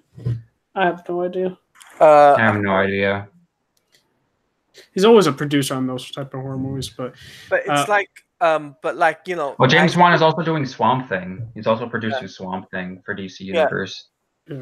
Yeah, so it's like Warner Brothers will have like the three deals. So they'll have the people that are doing it now. So Gal Gadot, Jason Momoa, and Henry Cavill. They'll keep them, and everyone else they'll recast. That's the way I see it. Because there's no. I think Henry Cavill is still up in the air. You still think? I mean, I think it's negotiations at this point, stuff like that, of him wanting to get paid more and all that. Because, you know, there was a thing going around saying that he wants to do a script for Man of Steel 2 featuring Supergirl.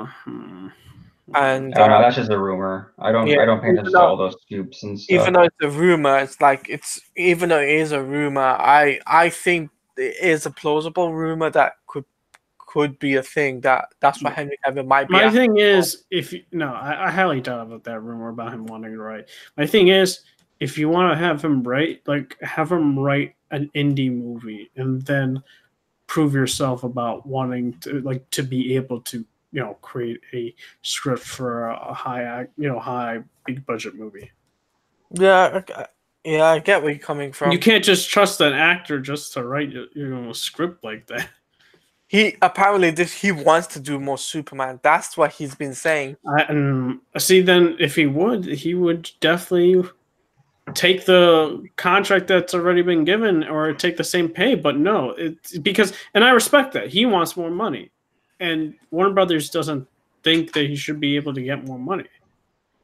And that's the whole point about this thing. It's like You see, because the problem I think personally is because what happened with Justice League.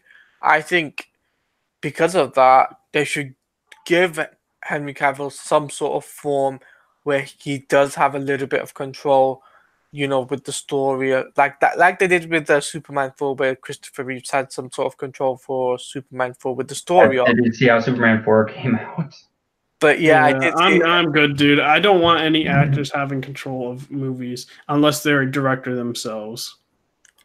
Yeah. Or they know the source material very well. Which, but I mean, we'll have to wait and see though. Like time will tell for DC how they plan this, for what they're really gonna do. Like between now to 2030, like what exactly they're gonna be covering, besides the ones we already know from.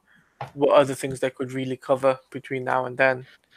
okay, so we did get some rumors about who is being potentially,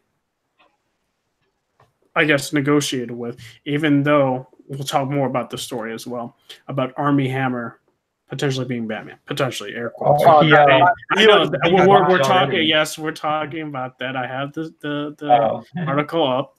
And so what he said on yahoo.com was making sure no one who could actually give me the job has asked me if I'm interested, he insisted, adding, I don't even know if they are done.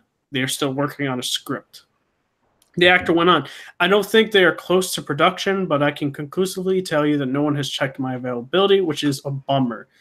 And anything else, it's very much a point of view driven noir Batman tell, he explained. It's told very squarely on his shoulders, and I hope it's going to be a story that will be thrilling but also emotional. It's more Batman's detective mode that we've seen in the film.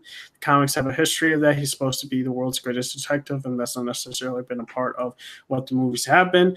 I'd love this to be one where when we go on that journey of tracking down the criminals and trying to solve a crime, is going to allow his character to have an arc so that he can go through a transformation. Okay, so why is this last quote very much like he's more in the know? Are you sure that last quote wasn't just? I don't know. I don't know if that's Matt Reeves or somebody else, because they didn't make that known apparent. No, because I'm gonna assume it's Matt Reeves. Yeah, that's Matt Reeves' quote. Okay. After that interview ended, I think that interview ended was like no one has asked me, like, it's a bummer. Yeah. And that's where it ended. Okay. Yeah. So because I thought that was weird for them to add that. I guess they wanted to talk more about what the Batman movie would be. Yeah. But I'm gonna be completely honest. I would not mind Army to be Batman for some reason. Thinking about it now, I'm not opposed to that idea, and I didn't even know he was like contracted for the Justice League from George Miller. Yeah, he was supposed to be Batman in Justice League Immortal. Yeah, he was supposed to be Batman then. Yeah, I'm fine. Like, he has like the beard going on type thing, where like he could look like a young Ben Affleck. And he's 6'5". Yeah, he's 6'5". And like all he got to do is get more buffer, and that's it. Mm-hmm. I'm fine. I actually do. Army's not a bad actor. I wouldn't mind that. I guess. So, do you think they're even like finding any actors or what? Like, do you think, or they're waiting? No, I think they're just waiting for the script to be. Yeah, I think so too. I think they're just waiting for the script, and then they're gonna decide on the actors. Yeah. Like, what do you think about Army though? Would you want him in that role? I think he'd be a good Batman.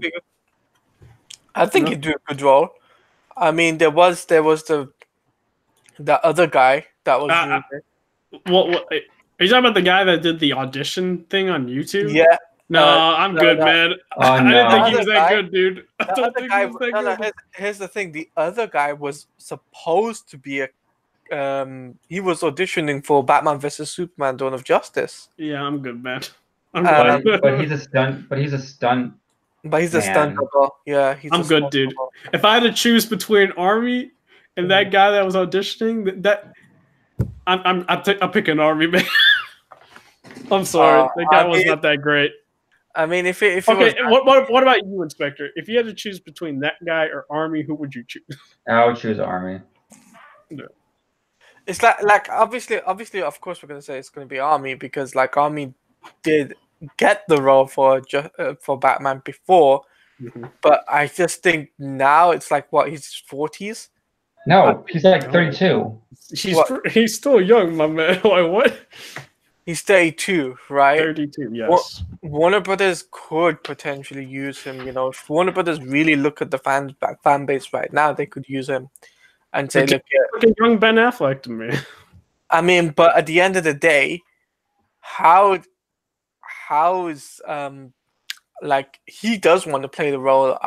I've seen him countless times. Like yeah, he does want to. He's interested. He's interested in playing a DC character. Countless times people have asked him about stuff like Green Lantern Corps, or if it's Batman, people have asked him. So it's just at the end of the day, it's now down to what's his name? I forgot his name now. Army. No, not only Army, but Warner Brothers and Max Miller. It's all down to them. So it's all down to the director, the Warner Brothers, and Army to sort this stuff out. But at the end of the day, I don't think there'll be. I don't think we'll hear the light of hear about the acting side of things till probably next year at Comic-Con. Yeah. Well, wait. Isn't production supposed to start at the ending of this year, though? But but so production, they should have the actor, correct, or no? No, but production doesn't necessarily mean like they have everyone ready. Production just means like they're building sets, they're building costumes. Okay. Yeah. That's basically what production is. Okay. Yeah. Like they could still be writing the script during the production phase. Because I think the script, because the script is the main thing they put out to actors to make them come in. Like if they're not interested in the script, they're not gonna do the movie. Yeah. So it's like we're not going to see anything till probably next year's Comic-Con. Like I said, I mean, it makes more sense for them to do it like that than doing it this year, because this year you could easily put out the Wonder Woman movie. You could easily put out some other movies that are coming out next year, and they could promote that. And then next year you could have the Batman movie, and people will just be interested easily. It makes more sense. But it's all down to what Warner Brothers want at the end of the day. What age gap they want it to be. Like, do they want it to be 26-year-old, 27-year-old, 28-year-old? My thing is, I think Warner Brothers is mostly more in, I think, trying to do trilogies, and I think having a 32-year-old is fine for a trilogy. Yeah, I think so too. And you'll get to that, I guess, age of Ben Affleck. Now, well, not really that age, but you know what I mean. But like, when more modern, when Thingy was cast, he was in his 30s, wasn't he? Christian Bale. Because what I think is going to end up happening, right, is kind of because I think Christian Bale was like 31 or 32. Yeah, so it's a fine age. And I'll also say I think they're going to try and do kind of like a trilogy to get Army to that age of Ben Affleck or something like that, to like do the trilogy, and then it becomes more modern. Or whatever you want to say. So it'll be like in the, like Wonder Woman-esque. Not I wouldn't say like maybe, I don't know. So like, you know, like what I mean is, so like they do the past side of things like 10, 20 years ago, and then they go, and then like over each movie will go over time. Over time, and once it's up to the present, they could easily connect up the universe that way. Yeah. That's the way I could see it being a thing. Like because what's it called? Wonder Woman 3 is going to be modern times. So I can see that being a case that it could link up with the Batman movie. And then, you know, possibly by 2025, 2026, maybe even 2027, if we're lucky, we could see a team-up movie. They might try it then. But I guess that's it for this topic. Another interesting thing to note, this has to do with a movie. And so Bradley Cooper is actually attached as a producer on this project, and I will talk about this. So it's been reported by THR that Chris Hemsworth is set to play Hogan in Oh, a God. upcoming biopic about the world famous wrestler, and this is being directed by Todd Phillips, which you guys might know who he is. He's directing the upcoming Joker film. So Todd Phillips is going from this project right into a Hulk biopic, and Chris Hemsworth. I'm surprised and not surprised. I'm pretty sure even Hulk stated that he wanted Chris Hemsworth to play him, and I was like, huh. Now, I think Chris is gonna need a wig. I mean, Chris is pretty big. He's a pretty big guy. He's not as big as I would say Hulk Hogan was back in the day. So No. I think he had to go. I mean, we don't he know. didn't take steroids. Yeah, I know. That's what I'm saying. It's like it'd be hard to be that big. But here's the thing, like what you guys don't know is that already people are backlashing this. It's already been backlashed. Like the Iron Sheik, who is a huge WWE Hall of Famer, already backlashed it. Said, I'm going to suplex Chris Hemsworth if he gets the role for this thing. But my whole issue is the Hulk wanted this. It's like, yeah, the Hulk wanted this. Me personally, I'm a bit iffy on this because, like, they could have done something else realistically. I can't tell you another actor that could play Hulk Hogan, to be completely honest. They could have done something else, like Andre the Giant. Just get Jake Gyllenhaal. Jake Gyllenhaal. Oh, That Jake man's Gyllenhaal. even smaller than Chris. No, but it's I'm like joking. no, but I know. But you know what I mean, right? Like they could have done something different besides the Hulk Hogan story. Well, they wanted to make a biopic of him, so they're gonna make a biopic. But here's the thing: is Hulk Hogan involved in the movie? Like, is he a producer or? I don't think he is. Because I'm saying if he's a producer, it's supposed to be a Netflix film. Will reportedly focus on Hogan's rise to fame and will be similar to an origin story. Per THR, the film will not focus on recent events. I guess that's a good idea. Yeah. So yeah. That's a big if though. Like that's a big yikes because so Phillips directed all three Hangover. I forgot he directed the Hangover film, and he will also serve as producer. Bradley Cooper. But like from producer. Yeah. Here's the thing. I think they're doing this origin story purposely because they don't want to get into the kind of racy things he said. Yeah. Nowadays. But the reason it's a thing to dumb it down a bit. Yeah. I'm surprised that Netflix is getting this film though. No, the reason why I don't know. They got the dirt, and if you know Motley Crue's story is very. I'm telling you, dude, rough. Netflix is becoming a big force to be reckoned with in terms of. But here's the thing: the reason why I think they're doing this movie, I think it's because of the Page Fighting with My Family movie, which was produced by The Rock.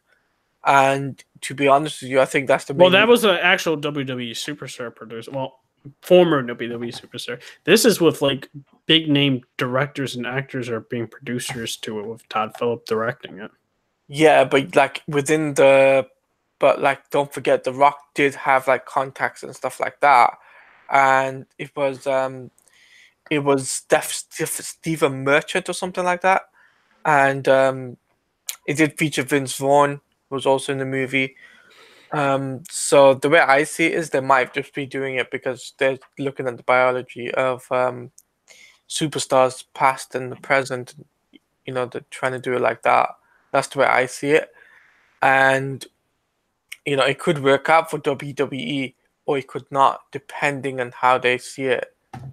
Because this, I can tell you now, WWE Studios will definitely be involved in this one, for sure. Yeah. I can assure you on that, and it'll be like all over the adverts. Oh, Hulk Hogan featuring Chris Hemsworth, and I'm just like, oh brother. Yeah. And they'll have like some exclusive thing on the WWE network as well. But I think personally, if Chris Hemsworth does it, good luck to him. Just hopefully it doesn't turn out to be one of those bad movies though, bad wrestling movies. Well, talking about streaming services, Loki's streaming series sets Rick and Morty's Michael Waldron as showrunner. The Loki series coming to Disney Plus has landed as showrunner Rick and Morty's Michael Waldron, per the Hollywood Reporter. Dude, the Hollywood Reporter gets all these like information.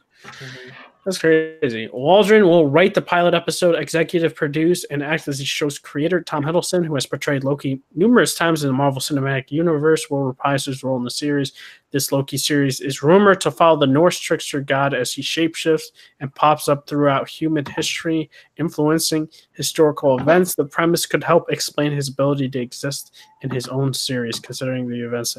Now, why is they're trying to say this premise could help explain his ability to exist in his own series, considering events that transpired in a certain MCU film? They just said that he's popping up throughout human history, which is the past. So how does that have anything to do with the future? That makes no sense. I think people need. Oh man, some people. But maybe they're planning to like go to the future eventually. I don't know. But no, they're trying to say the premise is he's gonna keep popping up in modern timeline and stuff like that, even after what happened in Infinity War.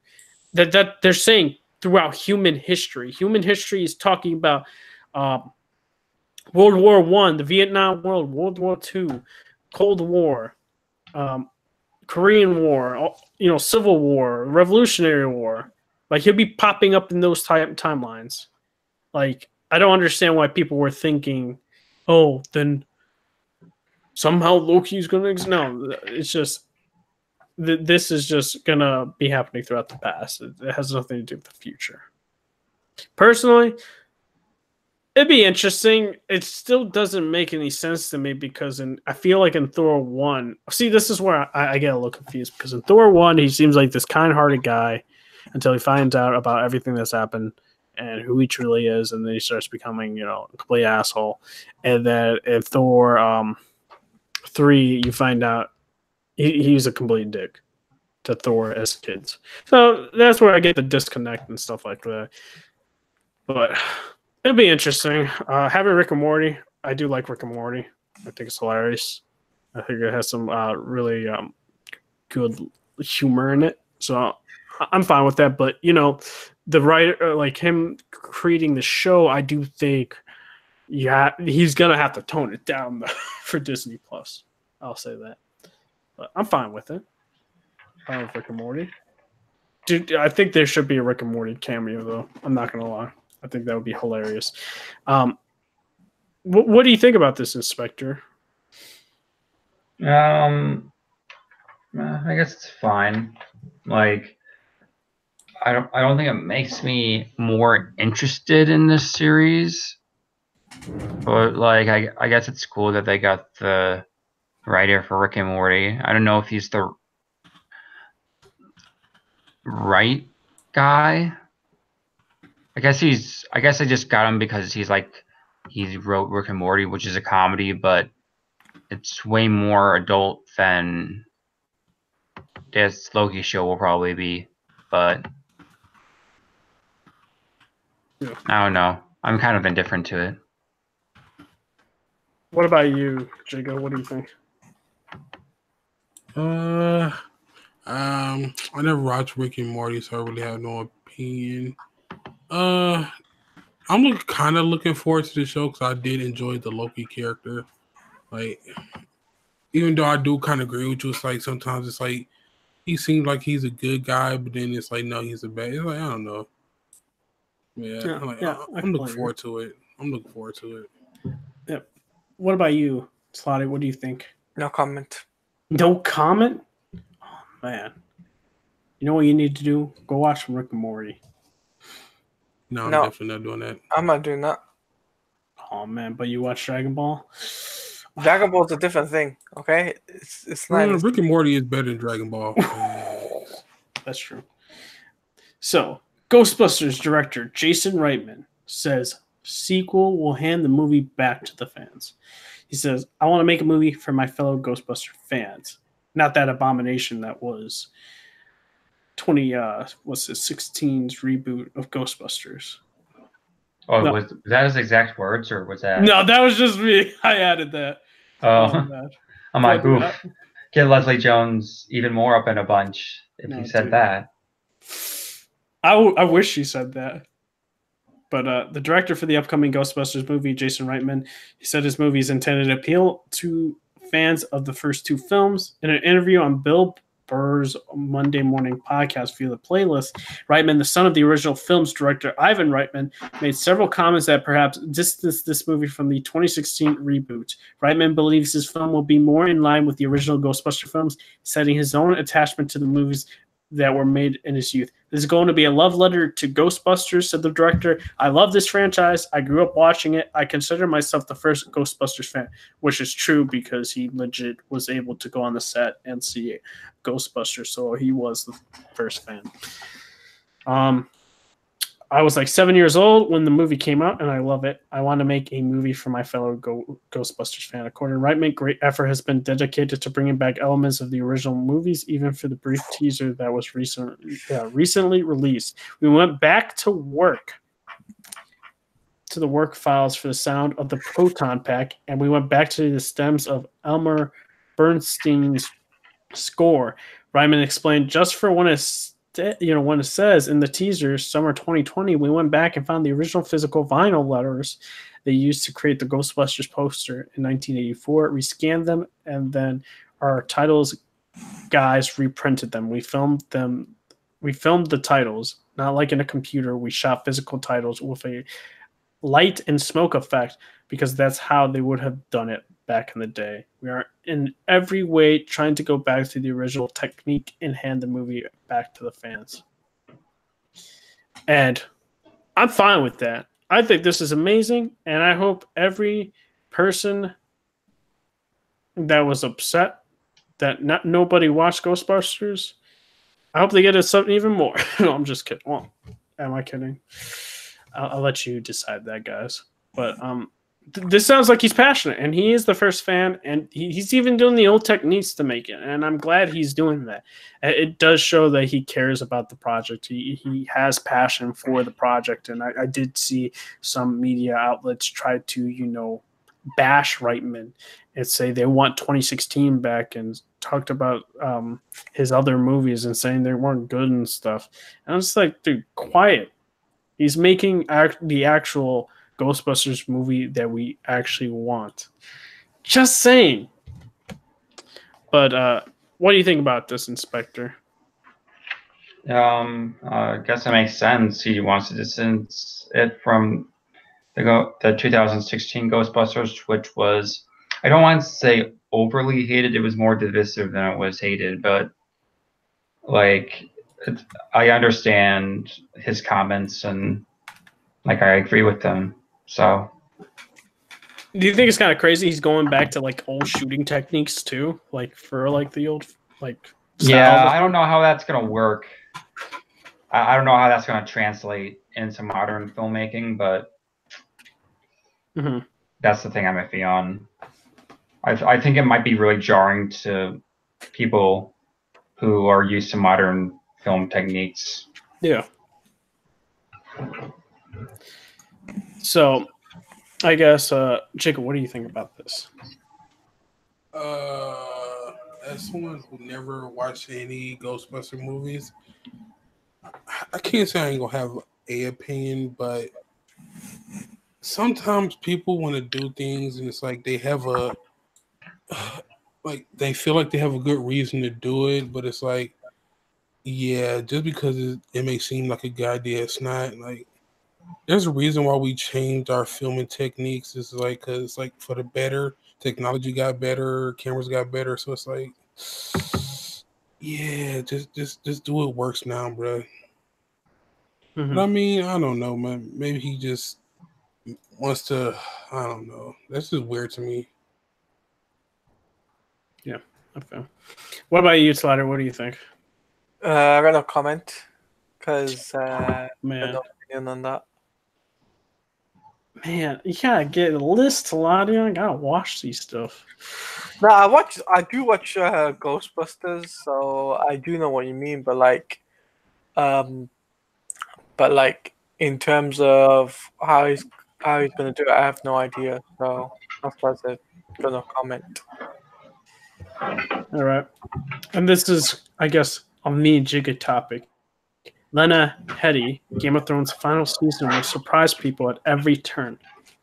Lena Headey, known for her portrayal of Cersei Lannister, has said that Game of Thrones' final season will surprise people at every turn and describes Season 8's emotional table read. In an interview with ET, when asked if we will see a more vulnerable or even more ruthless side of Cersei in Season 8, Headey simply responded, I think people would be surprised at every turn this season. When asked how Headey would like to see Cersei's story end, she said, I think I had many fantasies about how Cersei would if she were to die. But I think it was every year anyone's lying if they say they didn't kind of rush to the end of each script and go, oh, phew. I mean, that's true, because nobody wants to die that show.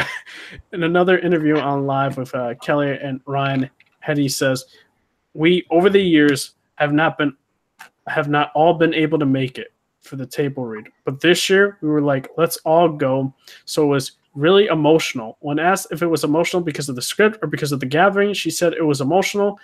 On the page, also sort of looking at each other going, this is it. We've all grown up with each other, which is true.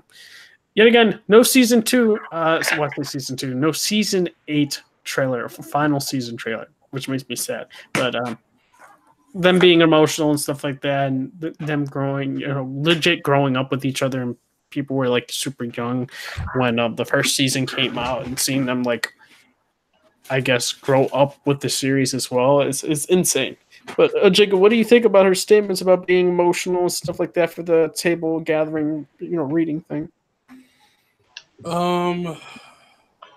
It gives me, I ain't gonna say hype because I was already hyped for the last season. Like, I just want to see the conclusion of what happened to the characters I like and some ones I didn't like. So it's like nothing she could have said could have made me like, unless she, I don't know. Like, she said something really bad, but like, yeah, I mean, it's good that she's not good, but it's like they put their years into this show, so it's like, yeah, they put a lot of years into the show. You're always gonna be emotional when it happens. Yep, it's like they're done after this. They won't have that same like familial, I don't know correct word, but that family vibe they'll ever get, unless they, do a reunion type of thing like Breaking Bad does. But man, it's still no season 8 trailer though. It's, I'm okay. Bro, do you really? So some people do say that they would not, like, they don't care, like they would love to go in it blind without the trailer. I mean, I don't need to really see a trailer. I've seen enough the previous seasons. Mm-hmm. That's enough to let me know what I'm in for. Because they were saying there is going to be a trailer, but yeah, there's not even going to be 2 trailers. But I think it's just going to be one, and that's it. But all right, so we got 2 more topics, and Captain Marvel, and I got some things to say about this. But first things first, before we talk about the reactions. Well, I was right here to hater. Some people call me a hater for Captain Marvel. Some people think I was an MCU fanboy. Some people think I'm a DC EU fanboy or DCU or whatever fanboy. Some people think I'm neutral. I don't know. I don't know where I'm at these days. But why have I been less anticipating this movie? If it's great, it's great. And we'll go more into the reactions. Reason why I've been less wanting to watch this movie is because of Brie Larson herself, the comments she makes, the marketing for this movie. If we can go back and look at a movie in a similar situation with Wonder Woman, they did not use these type of marketing tactics. They showed the film. There's no like marketing to a certain demographic or something like that. It's like, if you're interested in this movie, you're interested in this movie. And then having the whole her with the O adding to it, it's like come on now. It's like, I really don't want to hear that, and then hearing Brie Larson say Thanos is wimpy and all this stuff, and her comments about some other things. It's just, I'm not liking that. And hey, and from these reactions, all that stuff is not indicative to what the film really is. But me, I'm not going to see it day one. when my family wants to see it, and they're like, let's go watch a movie. Let's watch Captain Marvel. I'll be fine. I'm not going to see it Thursday night, though. But usually, though, reactions are just reactions. The hype phase, so to speak. Wait, So, I gotta ask you a question. Is her character super strong compared to Thanos?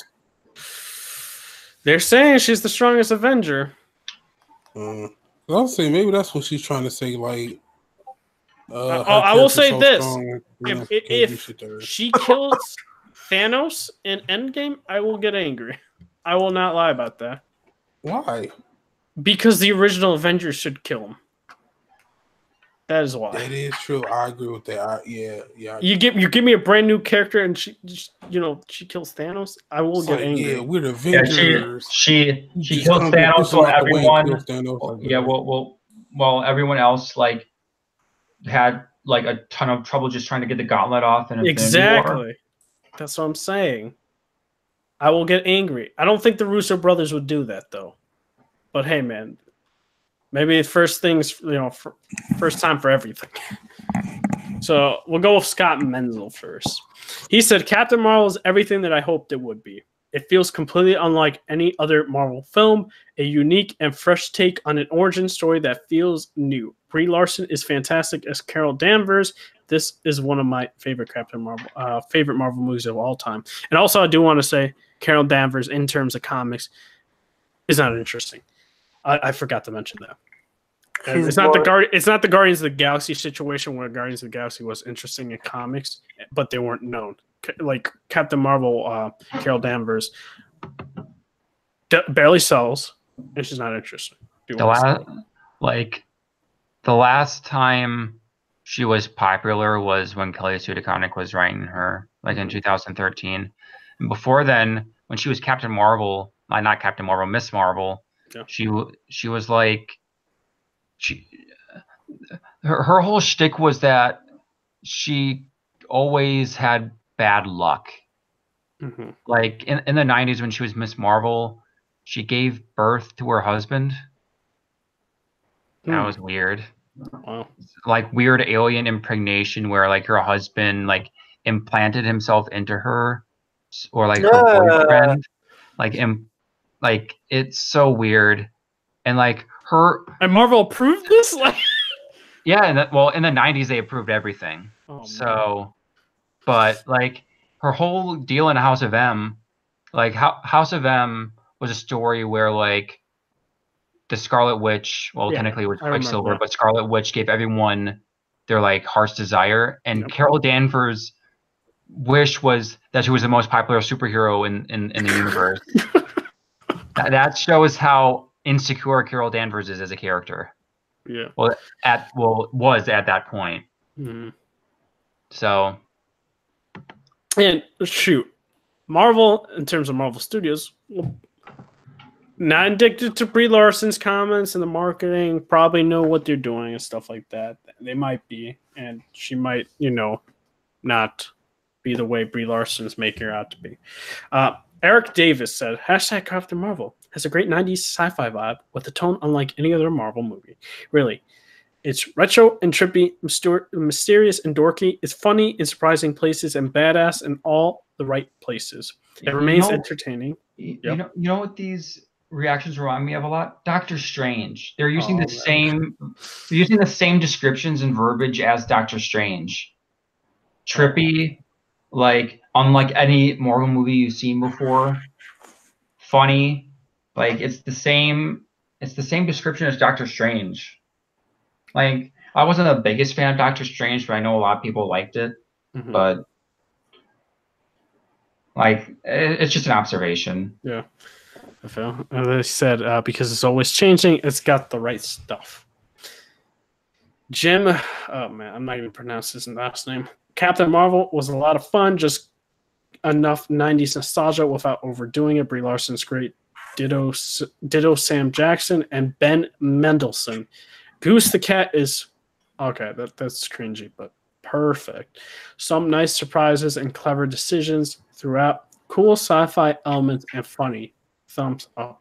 Peter Scaretta. # Captain Marvel is a great origin story. Brie's buddy cop chemistry with Samuel L. Jackson is so much fun, and her relationship with Lashana Lynch is the real heart of it. Ben Mendelsohn and the cat both steal the show. And then he follows up by saying, Marvel does a prequel right, not over-explaining too much, but giving us unexpected answers in interesting ways. MCU's most multi-layered villain story. A fun 90s soundtrack, but sometimes the song choices feel too obvious. IGN's Jackie Jen said this, hashtag Captain Marvel had space battles, car chases, an amazing 90s soundtrack, and an adorable cat. A surprising fun script, laughed so much, great to finally see this kick-butt heroine in action. Eric Eisenberg said Captain Marvel is a blast, has some cool surprises that I definitely didn't see coming. And the mystery/origin it weaves is engaging and fun. Brie Larson is awesome and makes a fantastic first step into the MCU. And then Mike Ryan was saying Captain Marvel isn't what I expected based on marketing, which isn't why I'm going by. It's pretty much an all-in cosmic space movie. Also, it's a lot weirder than I expected. Ben Mendelsohn is awesome as Talos and not wacky weird like the Guardians of the Galaxy movies. Think more race snapping into endless mirrors from the Last Jedi type scenes. Also, finally, the MCU and a Nirvana song come together, as Kurt Cobain wanted. I can't get over how great Ben Mendelsohn is. I was worried he was just going to be one of those Marvel villains with alien makeup, but that's not the case at all. This movie doesn't work without him. And then Stephen Whitechomp, I think that's how you say it. He's for Collider. Hashtag Captain Marvel is a welcome addition. Yeah, Weintraub. Yeah. Hashtag Captain Marvel is a welcome addition to the MCU. The movie's really well done with some great moments. Hashtag Ben Mendelsohn steals almost every scene he's in. Brie Larson literally shines the role. So ready for hashtag Avengers Endgame. Ash Croson. Captain Marvel takes deep 90s breath. Totally awesome. Never related to a Marvel character quite like Carol. She's the stubborn, witty 90s kid I like to think I am. Sonia Kelly. Captain Marvel's effective Avengers prequel in some ways akin to the first Captain America movie. It's pro-women without being overdone with pre- and post-credit scenes that made me tear up and gave me goosebumps. Okay, so that's that. From what I gathered, Ben Mendelsohn is pretty good in the movie. That's what I'm getting at. From, I guess, a consensus from everybody. It seems like he's a good villain. So he's not a one-off. Thank goodness gracious for that. What else can I say? It's the 90s. I think we all knew that. People complain, I guess, the song choices about it being too obvious for the 90s. You know that there's probably gonna be a lot of grunge in Nirvana. Yeah, I mean, they said something about Nirvana, so. And I'm not a big Nirvana fan. But, oh man, you a hater. It's just grunge. Grunge doesn't do it for me. Yeah, but I feel whatever. What else? Huh. And they're saying more like, I guess, Last Jedi type of scenes. Huh. So, yeah. Still, we'll wait until my family goes to see it. I'm not seeing it opening or preview night.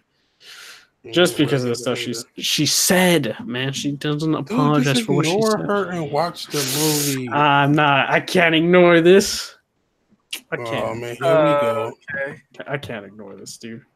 Here we go. You know what I talk about, Jigga.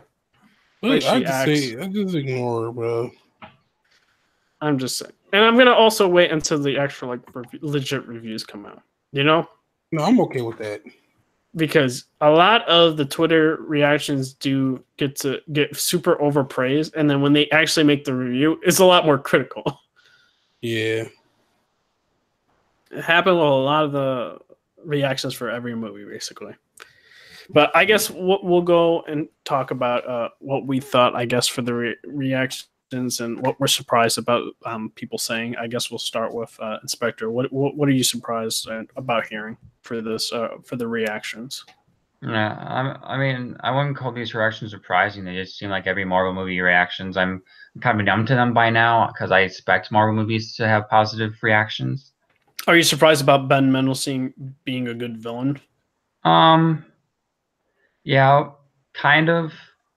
But I think with Black Panther and Infinity War, not Ant-Man, but with Black Panther and Infinity War, they both had really good villains. So, do you think they're trying to rectify this, like the whole villains being bad and one-offs and just not having maybe any impact? But like when you say that Ben Mendelsohn isn't a one-off, did they? I don't know about that. Because you could say okay. I guess we can go and spoil saying there are good villains and there are one-offs too. So it's like the whole an Iron Man 1, and he was a good villain. Obadiah Stane, Killmonger. But those are good villains, but they died in the first movie. So I'll still see it for myself. Like I'll still go in. Like I'm not like these reactions don't hype me up because, as you said, like the actions are going to be overly positive, but once you get the review, they're going to be more critical. Maybe, I don't know.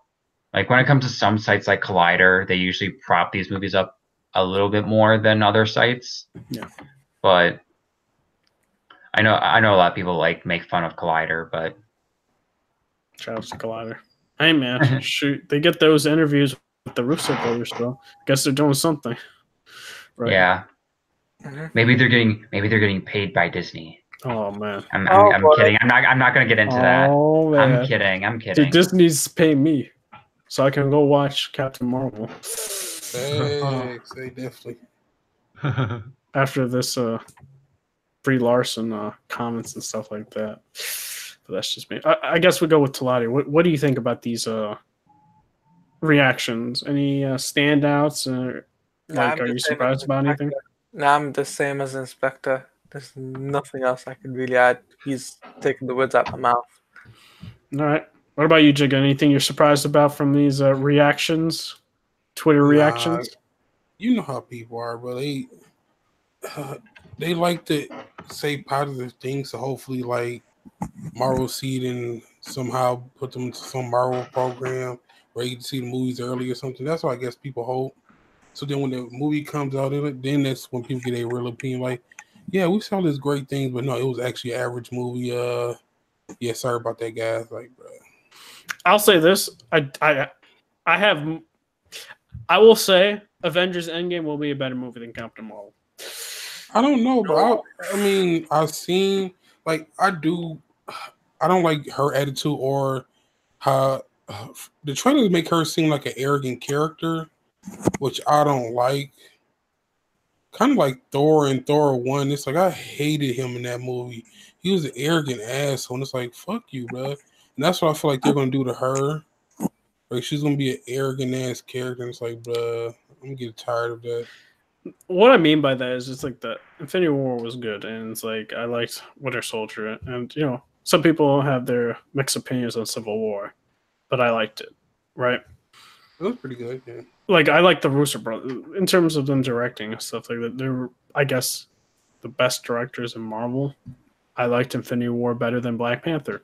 Some people will be like, "What, are you crazy? Black Panther was better." And I was like, for me, no. You said Infinity War? Mm-hmm. Yeah, I'm going to have to go with Infinity War. Yeah. But that's just me, though. But we got one more thing. It's actually with Avengers Endgame. And Gwyneth, what's her? Paltrow. That's her last Marvel movie, and that was an interview with Variety. She says, "I mean, I'm a bit old to be in a suit and all that at this point. I feel very lucky that I did because I actually got talked into it. I was friends with, Jon Favreau, It was such a wonderful experience making the first Iron Man, and then to watch how important it has become to the fans. I feel honored to be part of something that people are so passionate about. She continued, of course, if they said, "Can you come back for a day? I will always be there if they need me." Paltrow also commented on Black Panther's Best Picture nod at the Oscars. If the vernacular in film is superhero movies and they're great movies, then I guess why not, right? I love Black Panther. I thought it was a really powerful movie and culturally very important. So that's great that it was nominated. I mean, that's so cool. And I guess that's really it. Am I surprised? No, I think a lot of the old Avengers that's going to be their last movie. And then you're going to get the new generation of Avengers, so to speak, after that. So, like, Thor, I'm pretty sure this is Thor's last movie. I'm very much sure Captain America's last movie. Boo. Iron Man's last movie. Boo. What else? Who else's last movie? Black Widow. I know. But no, she's having her own movie, but that could be a prequel. So it's like, I mean, she'd still be part of Marvel, but maybe Iron Man. Yeah, I said Iron. That's his last movie. Yeah, I said maybe Rocket. Maybe depends on the status of Guardians 3. Well, supposedly, I completely forgot to say it. Yeah, they're using his script, James Gunn's script. So there's that. That's what Chris Pratt confirmed. But what else? I can't tell. Oh, supposedly Hulk has one more movie in this contract. So I don't know what movie he'd be in, though. I mean, if he shuts up about like this joke that Mark Ruffalo has, where he's like, "Oh, he's spoiling everything," and it's just like really getting old. Yeah. Like I'm starting to really get annoyed by Mark Ruffalo, but when it comes to this whole like leaking stuff about the movie and stuff, because he's not leaking anything. He's just Tom Holland actually straight up leaks the movie though. Oh, they definitely replaced him, dog. Like I actually saw some interviews, and the man does talk about scenes he shouldn't be talking about for Homecoming. He's like Scott Snyder. Whenever you talk to him about his upcoming comics, he just spoils everything. Yeah, it's like I remember when he was talking about him being drowned in the Homecoming, and that was before the movie came out, and he's like, "Oh wait, yeah." It's just like when Tom Hardy, when he was being interviewed by Comics Explained, he's like, "Oh yeah, all my favorite things were cut out of the movie." He's like, "You don't say that, Tom Hardy. You don't say that all your favorite stuff was cut out. That's not good." Somebody was probably like, "Yo, Tom Hardy, we gotta talk." Yeah, don't ever say that again. We like you, but don't ever say that again. But it's gonna be an interesting movie. It's gonna be sad. I feel. I don't know if we're gonna have actual characters die, or they're gonna retire, or what. Or I think we're gonna have a couple that die and a couple that actually retire. I don't think Pepper Potts is gonna die. I don't think so. I think she'll move state. That's where I see it. To just like leave or move or whatnot. The other three Avengers, though, I can't say, or Hawkeye. Like Hawkeye might retire. I think like Thor has a high probability chance of dying. Like the dude has nothing to live for anymore. Like, if we're gonna be completely honest.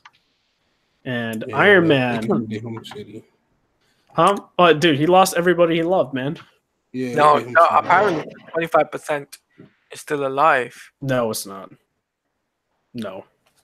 No. They even said about that theory. They said about that theory it was completely incorrect and not real. So the dude's dead. Dead. Therefore, Thanos is a liar. Oh man. But do I think Thanos dies? Yes. If he doesn't die, though, I don't know what to say. You're gonna be. I mean, like they're like, "Yo, Thanos, we forgive you." It's like, thank you. Dance off, bro. I would be so. I'd probably leave the theater, to be honest, and don't care about what do you call it, post-credit scenes. But I guess my question to you before we end the podcast: who are your predictions of people retiring for the Avengers or dying? Dying. We'll start with you, Inspector. I don't know. I think I see Iron Man retiring, not dying. I can see Cap dying.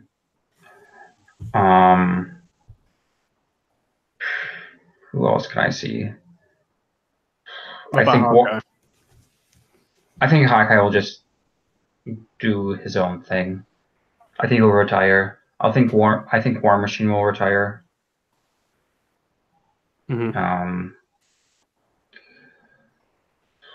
Uh, Black Widow, I think she'll survive. I think she'll survive. I think she'll stay.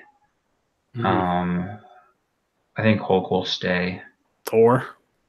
I don't know. I think Thor might just go back to Asgard.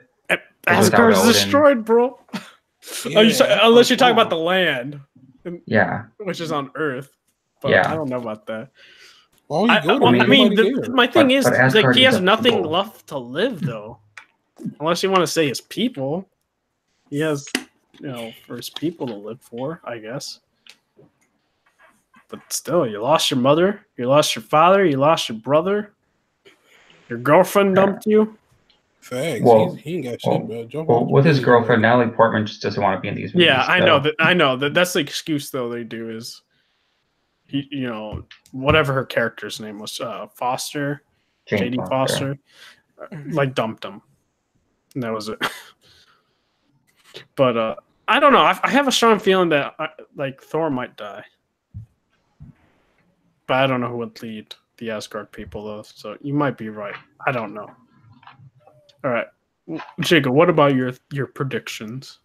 Okay, I'm gonna see Iron Man dies, Captain America dies, Thor dies, everybody else lives, and I think maybe Hulk. They give him like maybe 2 more movies, not his movies, but he's in 2 more people movies. Mm-hmm. And I think everybody else is really good. Yeah, I can't see anybody else like dying or whatnot. All right. And it's a lot of your predictions. Cap dying, Iron Man, Pepper Potts retiring, with War Machine retiring. Thor, I can see Thor not dying. I can see him returning to New Asgard. Just to relax, I can see Hulk will just be Hulk, like Professor Hulk. Yeah, we saw images of that. Supposedly, Banner is in control of the Hulk now. Yeah, so I see that happening, and I do see Hawkeye retiring, going back into retirement as well. All right. Well, guys, this was an amazing podcast episode. Do want to say thank everybody for coming to stream, commenting during the live stream. You guys were awesome. And we'll do our outros. Do want to say, make sure that like button, if you're watching this as a past broadcast and watching this right now, make sure to hit that like button. Make sure to hit subscribe if you haven't already, so you guys can see more content for the Overleveled podcast as well as me. And do want to say we'll be live streaming Anthem probably tomorrow. I don't know for how long. As long as I'm not bored, I'll say that. Make sure to follow me on Twitter at Reddit240 between some interesting stuff out there. I do sometimes slander, as well as retweet some interesting things. Make sure to hit up my Twitch. Do want to quickly say YouTube for gaming wise. I have my game news, theories, and all of that will be on YouTube, and new game releases for Let's Plays, like Let's Play live streams, will be on YouTube. More of the old games / multiplayer games will be on Twitch. That is how I'm going about things regarding that. I do want to say thank you guys for watching again. And Jacob, where can they find you at? Before I do that, guys, don't hit that like button. I want you to power drive that like button. There you go. Power drive that to the dang wrestling ring. Wow. But you can check me out on twitch.tv/JigApril. And Twitter, JigApril1. There you go. But I might use my YouTube for more like Twitch highlights and like maybe like one-off videos of where something I feel like I should talk about, have like gameplay in the background as I talk about it. That's just an idea. I don't know yet, but yeah, check me out. All right.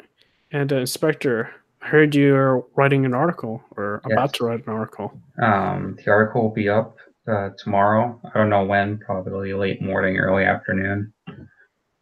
I want to keep it a secret. I want it to be a surprise, so I don't want to say what it's about. Okay. But other than that, you can follow me on Twitter at the Inspector. All right. And Taladio, where can they find you at?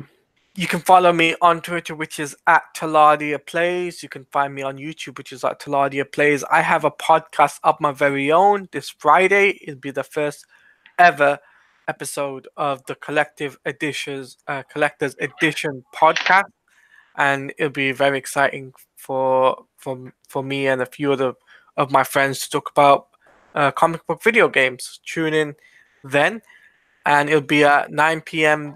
10 o'clock UK time, so make sure you tune in for that. So is that 4 p.m. Eastern time? Yeah, between 3 to 4 p.m. Eastern time, I believe. Yeah. Okay.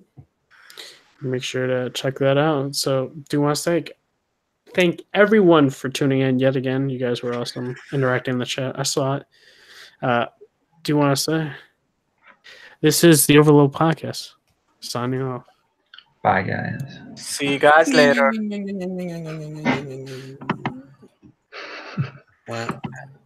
This man.